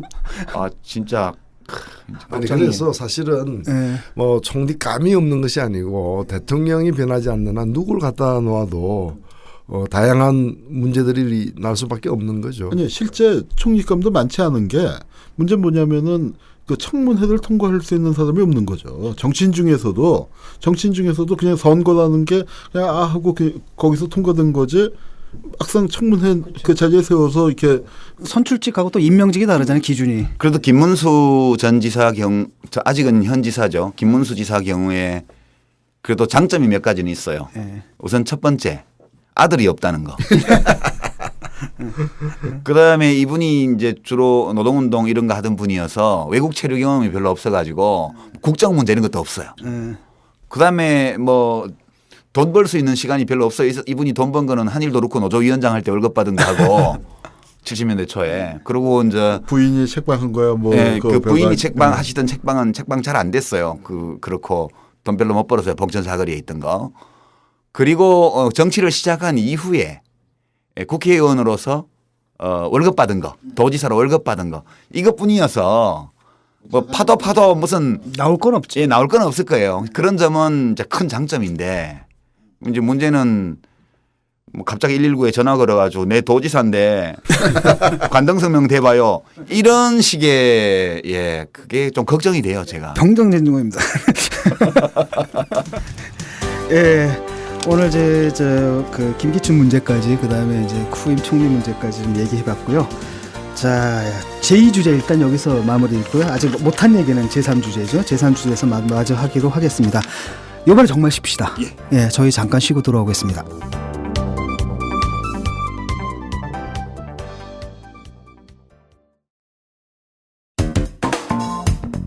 진중권의 정치다방 3부 시작하겠습니다. 예, 2부에서는 뭐 마피아들 문제 짚어봤고요. 지금 3부 들어가면서 이들의 반격에 대해서 좀 우리가 좀 우려를 좀 해야 될 것 같습니다. 지금은 이 사람들이 당하고 있지만 인터넷을 보게 되면은 뭔가 나름대로 또 이렇게 부글부글 끓는 게 있거든요. 자기들이 그러니까 세월호로 인해서 말을 참 못하고 그들 관점에서는 좀 당하고 있다 이런 그 분위기도 조금 느껴지거든요. 그래서 이 사람들이 이제 어떻게 움직일까 이런 것도 좀 궁금하고 당분간은 이제 머리를 딱 숙이고 있다 치더라도 곧 이제 기회가 오면 또 다시 자기들의 이제 복원을 하려고 하겠죠. 그런 부분들이 지금 상당히 좀 걱정이 되는데 저쪽에서 지금 그 공안 권력이 여태까지 이제 그 권력을 유지해온 게 뭐 삐걱하면은 종북 빨갱이도 본 거였거든요. 예. 그러니까 이게 우리 공안 권력의 공안 마피아의 탄생부터가 그래요. 다리 끊고 도망갔다가 돌아와갖고 그 남아있던 사람들. 다리가 끊겨서 피난을 못 간 사람들을 다 빨갱이로 몰아버리면서 사용을 시켰고 이 사용시킨 숫자가 어마어마합니다. 그러니까 지금 정부 공식 통계로 그 사용됐다는 사람이 919명인데 정보 수집 이후에 97년까지요. 근데 제가 이번에 그 글 쓰면서 자료조사 해보니까 이게 뭐 저 신문 기사 한 두세 건에서 각각 확인된 것만 해도 그것만 해도 수백 명이에요. 그러니까 919명 한 거보다 훨씬 더 많이 죽였고, 그리고 고향 금정굴 같은 거 뭐 재판 없이 죽인 거까지 치면은 수천 명을 죽인 거거든요. 근데 친일파들은 단 한 명도 처형당한 거 없는데 이제 이렇게 됐고, 그렇게 뭔가 비판적인 얘기를 하려는 사람을 빨갱이로 몰아 죽이면서 권력을 유지해 왔는데 이제는 더 이상 그게 안 된 거죠. 지금은 이제 뭐 오히려 그 세월호 때 정부 비판하는 사람을 종북이라고 했다가 역풍을 받고 있는 이제 그런 지경이 그 되었고, 그다음에 지금 보수 언론, 수거 언론에서도 뭐라고 얘기를 하기가 힘들어진 상황이고, 더군다나 이제 그 안대희마저 낙마해버리고 나니까 앞으로 총리와 각부 장관의 청문회를 줄줄이 해야 하는데 거기서 이제 또 그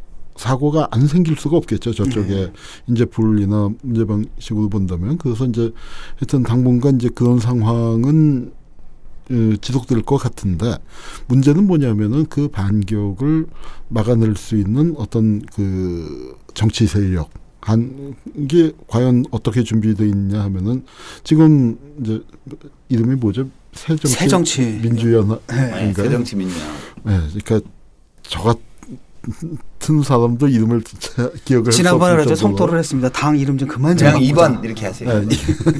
하여튼 민주당 그쪽 지금 하고 있는 거 보면은, 그러니까 그래요. 진짜 박근혜 정권이 하고 있는 걸 보면은 저 정권은 절대로 유지 안 될 것 같고 다음번 선거에 바뀔 것 같은데, 우리 편이 하고 있는 걸 보면 또 절대로 정권이 바뀔 것 같지 않은 그런 절망감을 준단 말이에요. 복원력이 부족해. 복원력이. 거기다가 그 진보 진영이 또 분열이 돼 있고, 그 중에서 그래도 그 제일 좀 큰 집이라고 할 수 있는 통합진보당은 지금 뭐 완전히 그 이석기 사건 또 뭐 정당 해산 심판돼서 움직이기 굉장히 어려운 지경이고, 결국 그런 의미에서는 이게 정의당의 역할이 이제 대단히 그 중요한 건데, 정의당 그 세는 현실적으로 볼 때 너무 그 약하고 참 그 걱정입니다. 이게 이 상황이 어떻게 가야 할지. 바로 그 유시민 대표 그 얘기한 것처럼, 유시민 당원 얘기한 것처럼 이 박근혜 정권이 이게 유지되는 게 맞는지 아닌지 참 걱정스러운 그런 상황이죠. 근데 이 공안 마피아, 오늘의 이제 주제는 공안 마피아인데요. 우리 현대사를 이렇게 전체적으로 살펴보면 새누리당이 정치적으로 대표하고 있는 보수 세력 또는 수구 세력, 뭐 집권 세력, 지배층, 이쪽이 권력을 유지해왔던 무기가 두 개예요. 이제 하나는 국민 대중의 물질적 부에 대한 욕망을 터뜨리고 그다음에 표출시키고 부추기고, 그리고 그것을 자기들이 해줄 수 있다고 이야기하는 이 경제성장론, 또는 개발 공약, 부자 되세요, 개발 공약, 이제 이런 욕망을 부추기는 욕망의 정치가 한 축이고요. 두 번째 축이 공안이에요. 공안인데 이것은 단순히 북한의 위협을 자꾸 거론하고 북한에 대한 증오감, 혐오감 이런 걸 부추기는 그런 선에 거치는 것이 아니고, 국민들 개개인에게 북한 편으로 몰릴지 모른다는 개별적 공포감을 심어줘서 자기들이 하는 주장을 편들게 만드는 거거든요. 그러니까 이게 뭐 천안함 사건도 그랬고, 지금 뭐 과거의 모든 사건들을 보면 정부가 딱 북한 소행이다 발표해 놓고 그거에 대해서 이거 좀 이상하지 않아요? 이렇게 합리적 의문을 제기하면 너 북한 편이지. 북한 가서 살아라. 김정일이 좋아하겠네. 이렇게 한 것이 이제 공안 통치예요. 그리고 이 국민들에게 내 자신이 이 북한하고 한편으로 몰리게 되면 나 자신뿐만 아니라 우리 가족들까지 친척들까지 다 피해를 보고 사람들이 나를 왕따시킬 거다. 이 두려움을 계속 심어주기 위해서 이제 간첩을 조작해내고 뭐 북풍을 일으키고 이렇게 해온 거거든요.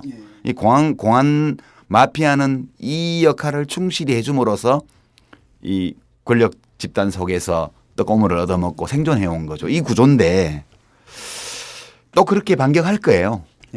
비교적 최근 일이지 않습니까? 유호성 간첩 조작 사건 이런 것들은 상당히 상식적으로 이 방식도 너무 그렇고. 근데 이제 그게 잘 안 먹히는 거예요.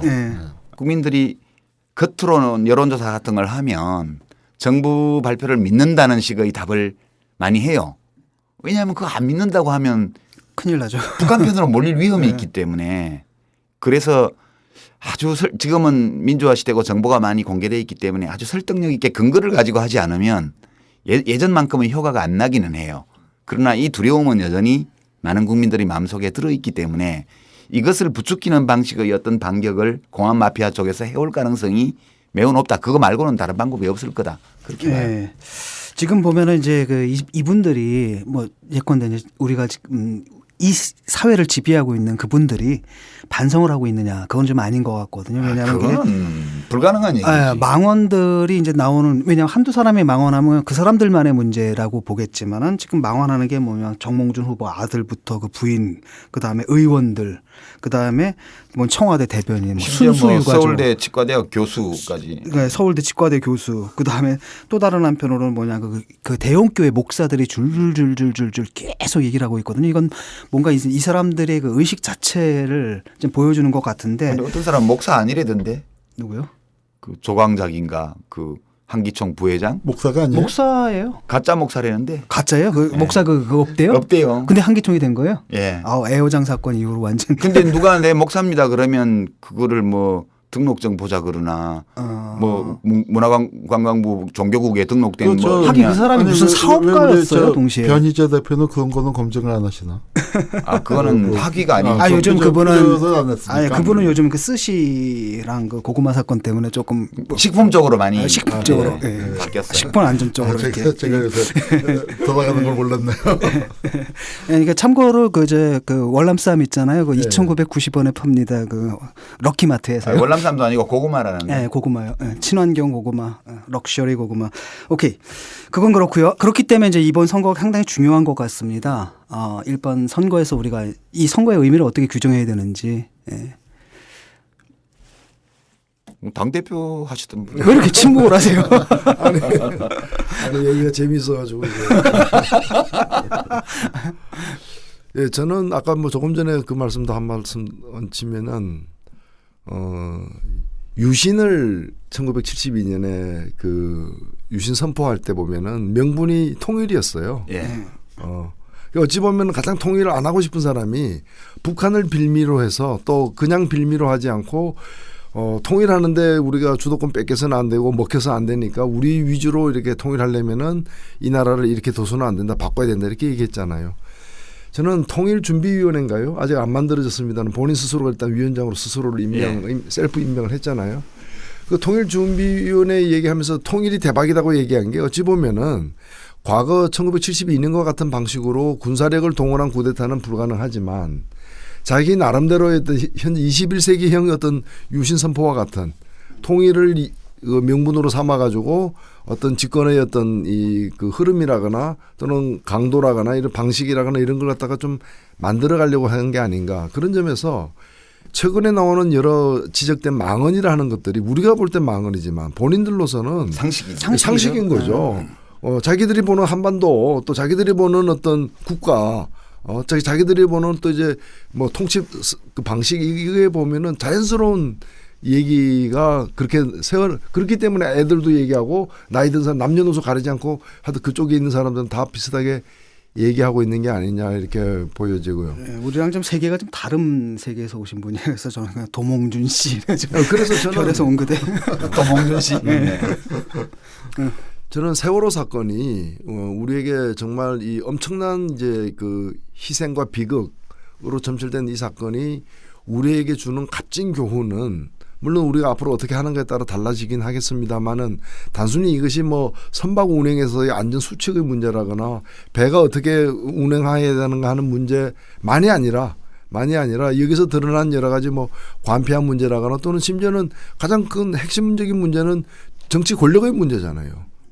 어떤 정치 권력이어야 하느냐에 대해서 다시 한번 생각하게 해주는 많은 이제 계기와 단초들을 제공하고 있다. 마침 또 여기에 6.4 지방선거라는 대통령 선거는 아니지만은 선거가 딱 앞에 두고 있다는 거죠. 저도 어저께 뭐 사전 투표를 했습니다만은 어제 오늘 이렇게 그 이루어지는 사전 투표에서 어저께 그 사전 투표율 4.7%. 예. 자체가 예상을 지금 한 뭐 2배로 뛰어넘는 수치를 보여주고 있지 않습니까? 오늘은 뭐 더 예, 오늘은 저도 투표를 할 예정. 우리 이 방송 나갈 때쯤이면 다 이제 종료된 후일 텐데 지금 10% 수준 정도의 사전 예상을 하는 투표율을 거죠. 예상하고 있거든요. 예상한다고 예, 그래요. 이런 것들이 보면 이제 뭐 여러 또 해석이 가능하겠습니다만은 투표하려는 적극적으로 투표하려는 층이 많이 생겼다라는 걸 의미하는 것이고 그것이 최근에 벌어진 어떤 이 세월호 사태에 대한 어떤 1차적 반응. 이게 바꾸는 것은 선거를 통해서 바꾸는 것으로부터 시작이 돼야 되고 한두 개 바꿔서 지금 될 문제가 아니다. 무슨 유병은 하나 집어넣는다 해서 끝나는 문제가 아니라는 그런 이제 문제의식의 발로가 아니냐 이렇게 보여집니다. 이 육사지방선거는 대한민국호의 복원력을 시험해보는 선거라고 봐요. 그러니까 대한민국호가 불법 수직 정축된 거는 이명박 정부 때였어요. 저는 그렇게 봐요. 그때 국정 운영의 무게중심이 국민 속에 있는 게 아니고 올라가죠. 청와대로 올라간 거예요. 무게중심이 너무 올라갔어요. 그리고 그 4층에 청와대가 있다면 3층에는 관피하, 해피하, 뭐 법피하들이 있고 그리고 국민들은 사실 선두인데 자기 배 타고 있는데 그다음에 가만히 있으라 그랬죠. 예, 맨 아래 총선실에 있단 말이에요. 그리고 이제 뭐가 문제가 생겨가지고 이러면 안 됩니다라고 얘기를 했더니 가만히 있어. 이렇게 해서 이제 명박산성 쌓고 물대포 쏘고 뭐 기소하고 뭐 이렇게 한 거 아니에요. 지금 대한민국호가 많이 기울어져 있는 거는 분명해 보여요. 그리고 조타실이 어떻게 돌아가고 있는지 선장이 자기 임무를 어떻게 수행하고 있는지 현재 배의 상황을 정확하게 인지하고 있는지가 불확실합니다. 지금 이제 그 조건에 있는데 그러면 이제 가만히 있어라 정부가 하는 대로 따라와라 이렇게 하는 말을 더 이상 우리가 신뢰하고 받아들일 수 없는 상황이라면 우리 스스로 뭔가를 해야 될 때죠. 그럴 때 결국 한 정부 한 정권이 이 대한민국호를 잘못 몰아서 이것이 균형을 잃고 기울어졌을 때 그거를 이제 살릴 수 있는 것은 역시 아래쪽 무게 중심이 튼튼해지는 거죠. 결국 대한민국호의 평형수는 국민인 거고요. 국민들이 이 상황에서 한국 사회의 복원력을 보여줄 수 있는 기회라고 저는 보는 거죠. 예.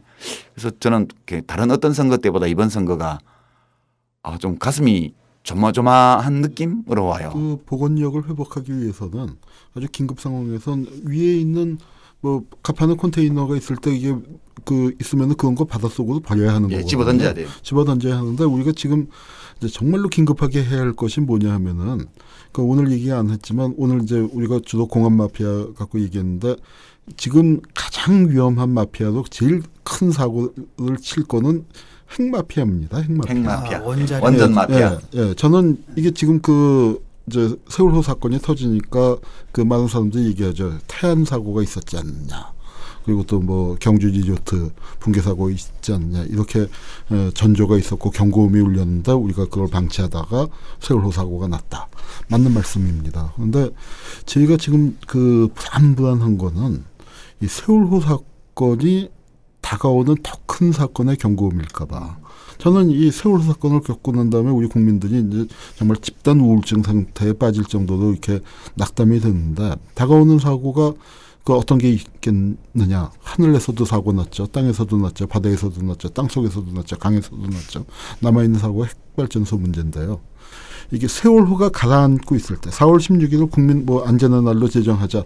좋습니다. 그런데 정말 4월 16일 날 일어난 또 하나의 사건이 뭐냐면은 세월호 가라앉고 있을 때 원자력 안전위원회가 고리 그 1호기 그 수명 연장을 했거든요. 수명 연장했죠. 그런데 진짜 그 여기 계신 여러분도 그렇고 그다음에 이 방송 청취하시는 분들도 그렇고 한번 주변에서 생각해 보십시오.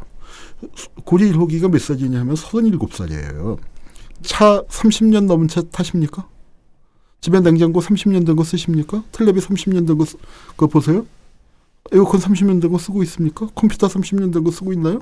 저 갈 건데 3년 쓰고 지금 네, 그러니까 드디어 갔습니다. 진짜 그런데 이건 그 30년 그 훨씬 넘은 거 설계 수명을 연장해서 그걸 쓰고 있는데 후쿠시마에서 후쿠시마가 원자력발전소가 10개가 있습니다. 핵발전소 10개가 있는데 그중에서 똑같이 지진 나고 똑같이 쓰나미가 덮쳤는데 터진 거는 1호기, 2호기, 3호기, 제일 4호기. 오래된 거.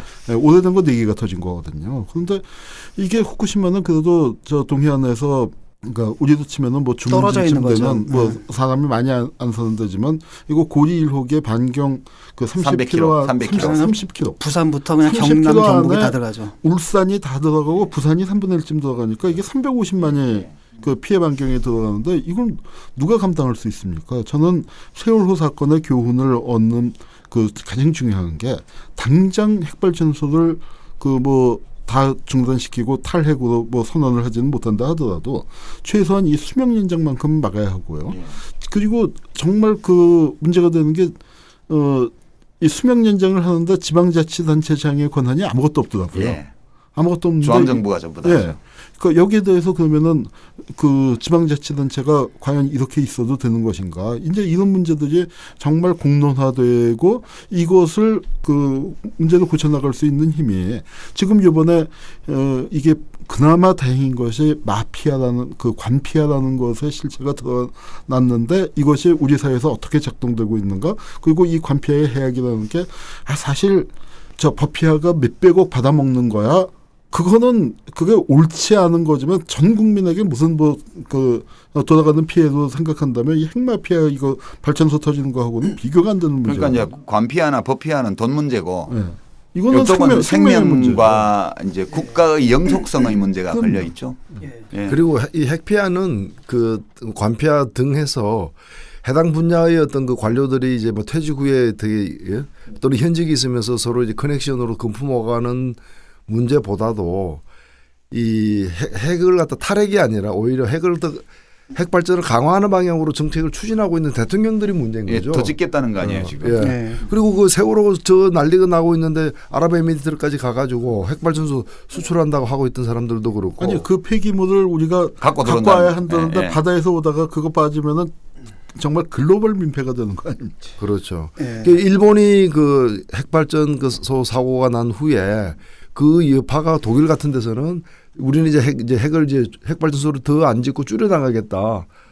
이렇게 이제 방향을 선회하는데 바로 옆에 있는 나라에서는 핵으로 재미 보겠다. 예. 이제 핵을 더 많이 짓겠다. 이제 이런 식으로 나가고 있는 그게 문제인 거죠. 예, 근데 제 얘기를 좀 해볼게요. 그게 재밌는 건 뭐냐면 그게 터졌지 않습니까? 그 터졌으면은 일본 국민들의 마음이 하나로 이제 뭉쳐야 되잖아요. 이 원전은 좀 아닌 것 같다. 꼭 그렇진 않아요. 예. 이게 웃기는 게 뭐냐면은 제 처제가 있어요. 제 아내가 일본 사람이잖아요. 처제인데 부부입니다. 일본인 부부거든요. 그 남자가 뭐라 그러냐면 우익이에요. 남자가 뭐냐면 이럴 때일수록 후쿠시마산을 우리 조국을 위해서 후쿠시마산을 사야 된다.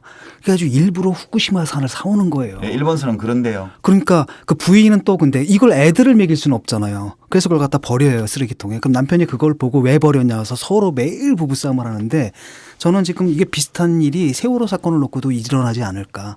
사실 우리가 세월호 사건에서 반성해야 될 것은 그거라고 봅니다. 우리 사회 철학 자체가 지금 잘못됐다. 이제 철학 자체를 바꿔야 되고 또한 그 철학을 정치로 실현해 왔던 그 세력들을 뭔가 좀 교체해야 되는데 지금 보게 되면은 이제 또 슬슬 잊혀지는 게 아닌가 이런 느낌도 이게 좀 그냥 들고요. 잊혀지는 게 문제가 아니라 민주 세력이 잘못하지 제대로 역할을 하지 못하면은 그러니까 이럴 때 우익이 파시스트가 등장할 수 있는 거죠. 그러니까 이 1990년대 초중반에 광우병 터질 때요. 영국이 결국은 600만 마리의 소를 도살해서 다 소각했고 그 비용의 70% 이상을 유럽연합이 냈거든요.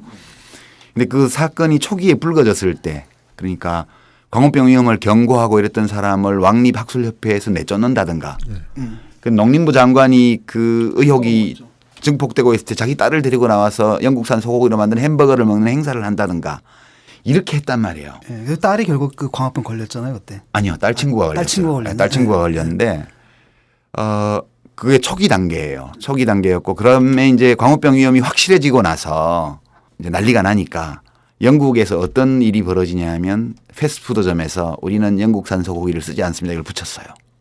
그런데 한편에서는 벽돌만한 영국산 소고기 스테이크를 갖다 놓고 먹는 행사를 우익들이 해요. 그게 이제 민족적 자존심에 타격을 입었고 이럴 때 이걸 우리까지 다 버리게 되면 나라가 뭐가 되냐. 이래가지고 뭐 잠복기가 10년, 20년이라는데 60대, 70대 먹으면 어때? 이러고 앉아서 그걸 먹었어요. 그런 행사들이 있었거든요. 근데 영국은 그런 것들이 먹히지를 않았어요. 일부가 그런 짓을 했지만 그래도 다수의 국민들이 이건 아니다. 이건 아니다. 그래서 완전히 그라운드 제로로 만들었죠. 축산을.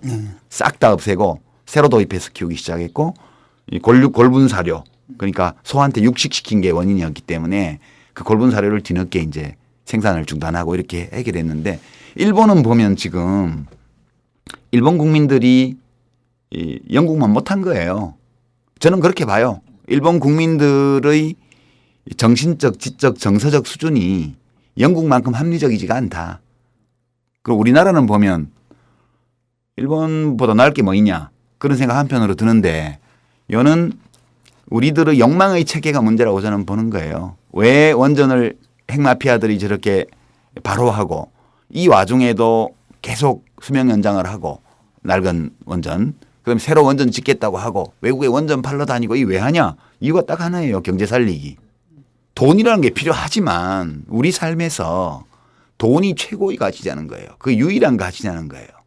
결국은 우리 대한민국호가 이렇게 기울게 된 것은 지난 시간에도 세월호는 탐욕의 바다에서 침몰한 거다 제가 말씀을 드렸는데 결국 대한민국호의 복원력이라는 것은 국민들의 건전한 생각과 판단력에서 나오는 것이다. 그 부분에서 저는 일본하고 우리하고 다른 지점이 뭐냐면은 일본은 민주화 운동의 경험이 적습니다. 없습니다. 그러니까 그 민주주의 자체를 미국한테 받은 거고 패전의 결과로 받은 굴욕적인 어떤 거라고까지 생각하는 사람도 있어요. 근데 우리는 정말 그 치열한 그 민주화 운동을 통해서 지금의 민주주의를 우리 많이 힘으로 부족하지만 우리 힘으로 그 달성을 했죠. 그 얘기를 좀 할게요. 제가 놀랬던 건 뭐냐 후쿠시마 딱 났을 때 일본 사람들이 아무 찍소리 못 하고 있는 거예요. 그리고 다음에 뭐 일주일 동안 그 고립된 지역인데 구호물자도 안 오고 그래서 내가 만약에 한국에서 이런 일이 일어났으면 우리나라에서는 아마 혁명이 일어났을 거다. 그 다음에 생각을 해봐라. 독일에서 만약에 그런 일이 일어났다 봐라. 그러면서 내가 뭐라 그러냐면 근데 니네 나라 사람들은 왜 이러냐 도대체 이렇게 얘기를 했거든요. 그랬더니 되게 쪽팔려 하더라고요. 근데 문제는 뭐냐면 지금 정몽준이니 쟤네들이 하는 얘기가 바로 그거 하라는 얘기예요. 그 정몽준 아들이 하는 게 일본 애들 봐라 너무 조용한데 이 미개한 것들 이렇게 나오거든요. 그러니까 거기서도 이제 뭔가 그 차이를 제가 그 말 들으면서 굉장히 아찔했죠. 예.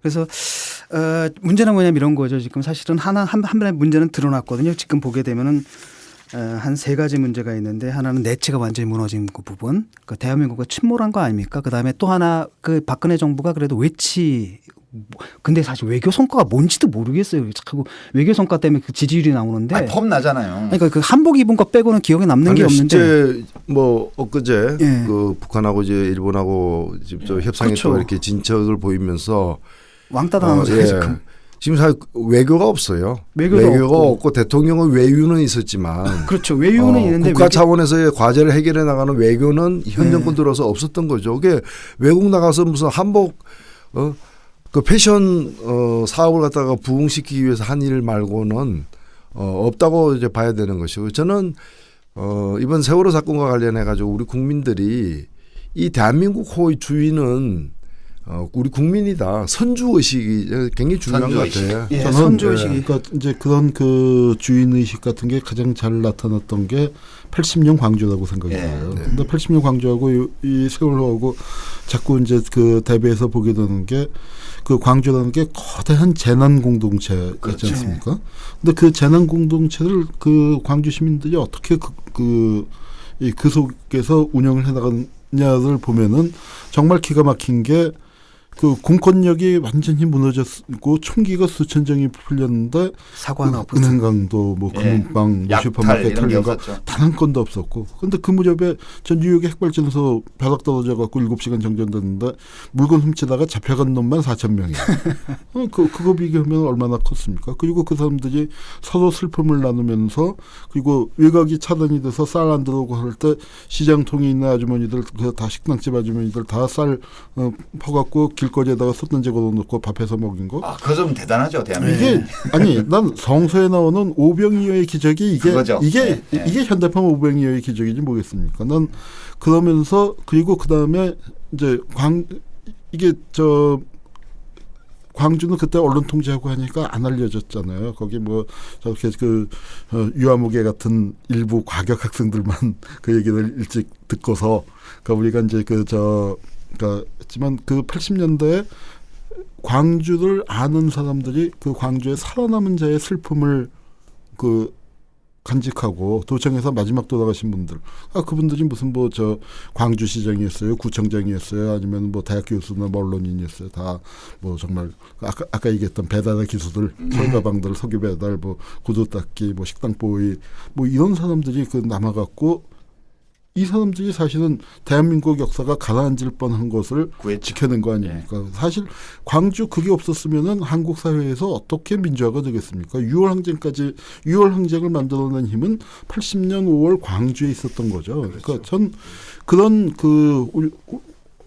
거기 광주 시민들이 보여줬었던 위대한 힘과 그것을 전 국민이 영혼함 가질 것 없이 그래도 깨어 있었던 사람들이 광주에서 어떤 일이 벌어졌는지를 본 사람들이 살아남은 자의 슬픔을 갖고 그것을 슬픔으로만 두질 않고 산 사람으로서 내가 무엇을 해야 할 것인가를 거기 산자에 따르라는 말을 자기 나름대로 소화하고 실천하고 하면서 우리 사회가 여기까지 오고 그게 한국 민주주의를 만들어낸 거였고 우리가 기다릴 수 있는 그 복원력은 우리 안에 있죠. 우리가 대통령 아니고 뭐 무슨 직함 장관도 아니고 그게 아니라 하더라도 우리 국민들이 평균적인 국민들이 갖고 있는 흩어져 있는 이 복원력 이것을 어떻게 우리가 결집시키느냐.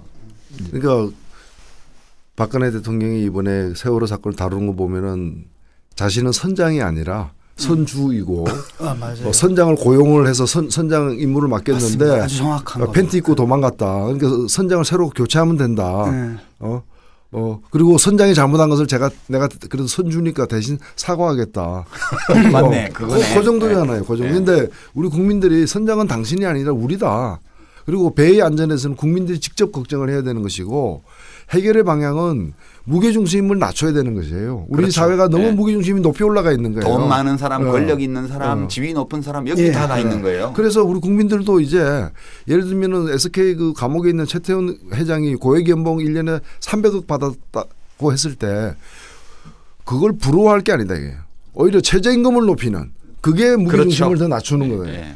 그래서 더 배가 안전해진다는 거죠. 비정규직 적어지고 최저임금 높아지고 이것이 살 길이지 나 하나 1층에서 2층으로 2층에서 3층으로 올라가는 게 나를 살리는 게 아니다라는 거죠. 배가 안전하지 못하면 나 하나 살 수 있는 건 우리가 중요하잖아요. 전 국민이 그동안에 지난 수십 년 동안에 해온 게 정말 우리 노동이 천시받는 사회이다 보니까 노동자 안 시키려고 자식은 기름밥 안 먹이겠다고 열심히 돈 벌어서 전 세계에서 최고의 대학 진학률을 만들어 놨더니 대학 졸업생 전체가 비정규직. 그렇죠. 절반이 비정규직. 그런 사회가 됐잖아요. 그러니까 이제 우리가 정말로 해야 할 게 뭐냐면 지금 이 사회에서 문제는 개혁 대상인 사람들이 자기가 개혁의 주체처럼 나서고 있어요. 문제가 IMF 때도 이게 그거를 잘 했어야 하는데 재벌과 관료들 때문에 그런 엄청난 위헌위기가 닥쳤는데 재벌과 관료들이 개혁의 전도사가 돼서 신자유주의 그 방향으로 몰고 갔었는데 이 세월호 참사에서 적폐의 가장 상속자인 박근혜 대통령이 적폐를 관피아의 대표들이 관피아를 개혁하겠다 나서고 있는데 그래서 소크라테스가 말씀하셨잖아요. 옛날에 너 자신을 알라. 너 자신을 알라. 우리 국민들이 정말로 우리가 국가의 주인이고 국가의 주인이라는 걸 알아서 우리가 국민들이 개혁의 칼을 잡아야 합니다. 그러니까 박근혜 대통령만 자기 자신을 알기를 바라지 말고 우리 국민들 모두가 내가 누구인지를 알아야 돼요. 그래. 우리가 이명박 정부 때도 보면 미국발 금융위기로 우리 경제가 이제 어렵게 되니까 부자 감세부터 먼저 했잖아요. 그게 뭔가면은 위기가 닥치면은 약자부터 먼저 구해야 되는데 강자부터 먼저 구하는. 강자들만 4층 가판으로 올라가는 거예요. 이거 세월호하고 똑같은 거예요. 그래서 그러한 이제 삶의 방식, 이 나라의 운영 방식, 이 사회가 유지되는 방식 자체가 바뀌는 계기가 돼야 된다는 거죠. 예, 오늘 좀 많은 말씀 나눴고요. 뭐 이 정도면은 왜 오늘 우리가 투표를 해야 되는지 이제 분명해진 것 같습니다. 지금 그러고 말만 안 했지 몇 번 찍어야 되는 것까지 예, 다 이제. 아, 약은 지금부터 약 팔라고. 지금부터 약 팔라고. 아시죠? 오늘 6시까지죠. 저녁 6시까지 사전 투표가 있으시니까요. 하시고요. 또 6월 4일 날 잊지 말고 꼭 투표하십시오. 그리고 그렇습니다. 가장 큰 문제가 뭐 새누리당 문제가 있다는 거 누구나 다 압니다. 근데 또 하나는 뭐냐면 그렇다고 그 새정치 민주연합 여기도 사실 문제가 아주 없다고 할 수 그래도 없는 부분이 있죠. 100%하고 50%하고는 차이가 커요. 예, 크죠. 그럼에도 불구하고 그렇잖아. 이게 아니고 저쪽 갔다 저쪽 아니고 이거 왔다 이러는 것보다도 또 다른 대한정당 기호 4번이죠. 정의당 예. 꼭 좀 특히 정당 투표. 정당 투표. 예, 그 정당 투표는 예. 4번이 다 있습니다. 그 다른 뭐 광역 단체장이나 이런 데는 4번이 없는 경우들도 있고 뭐 그런데 정당 투표는 이제 비례 광역의원, 비례 기초의원을 뽑는 선거니까 비례의원을 뽑는 정당 투표는 반비례해서 찍어야 됩니다. 예. 그래서 제1당, 제2당을 안 찍고 4번을 찍어야 됩니다. 그게 4번이요. 조그맣기는 해도 예. 침몰해가는 한국 정치의 에어포켓이에요. 에어포켓. 예.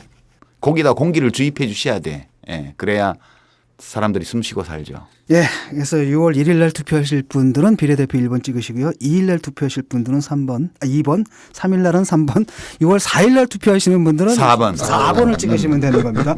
사고 없으시기 바라고요. 예. 뭐 진중권의 정치다방 2회까지 우리가 했는데요.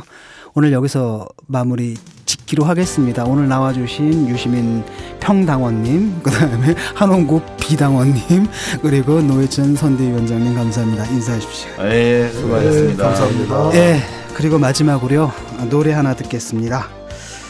그 단원고 학생이죠. 이번에 희생된 이다운 학생이 직접 만들어서 불렀던 노래, 가수 신용재 씨가 이걸 다시 리메이크했습니다.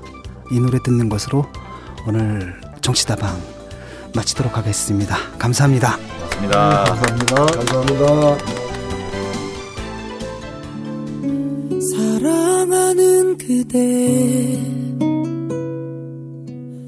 오늘 하루도 참 고생했어요.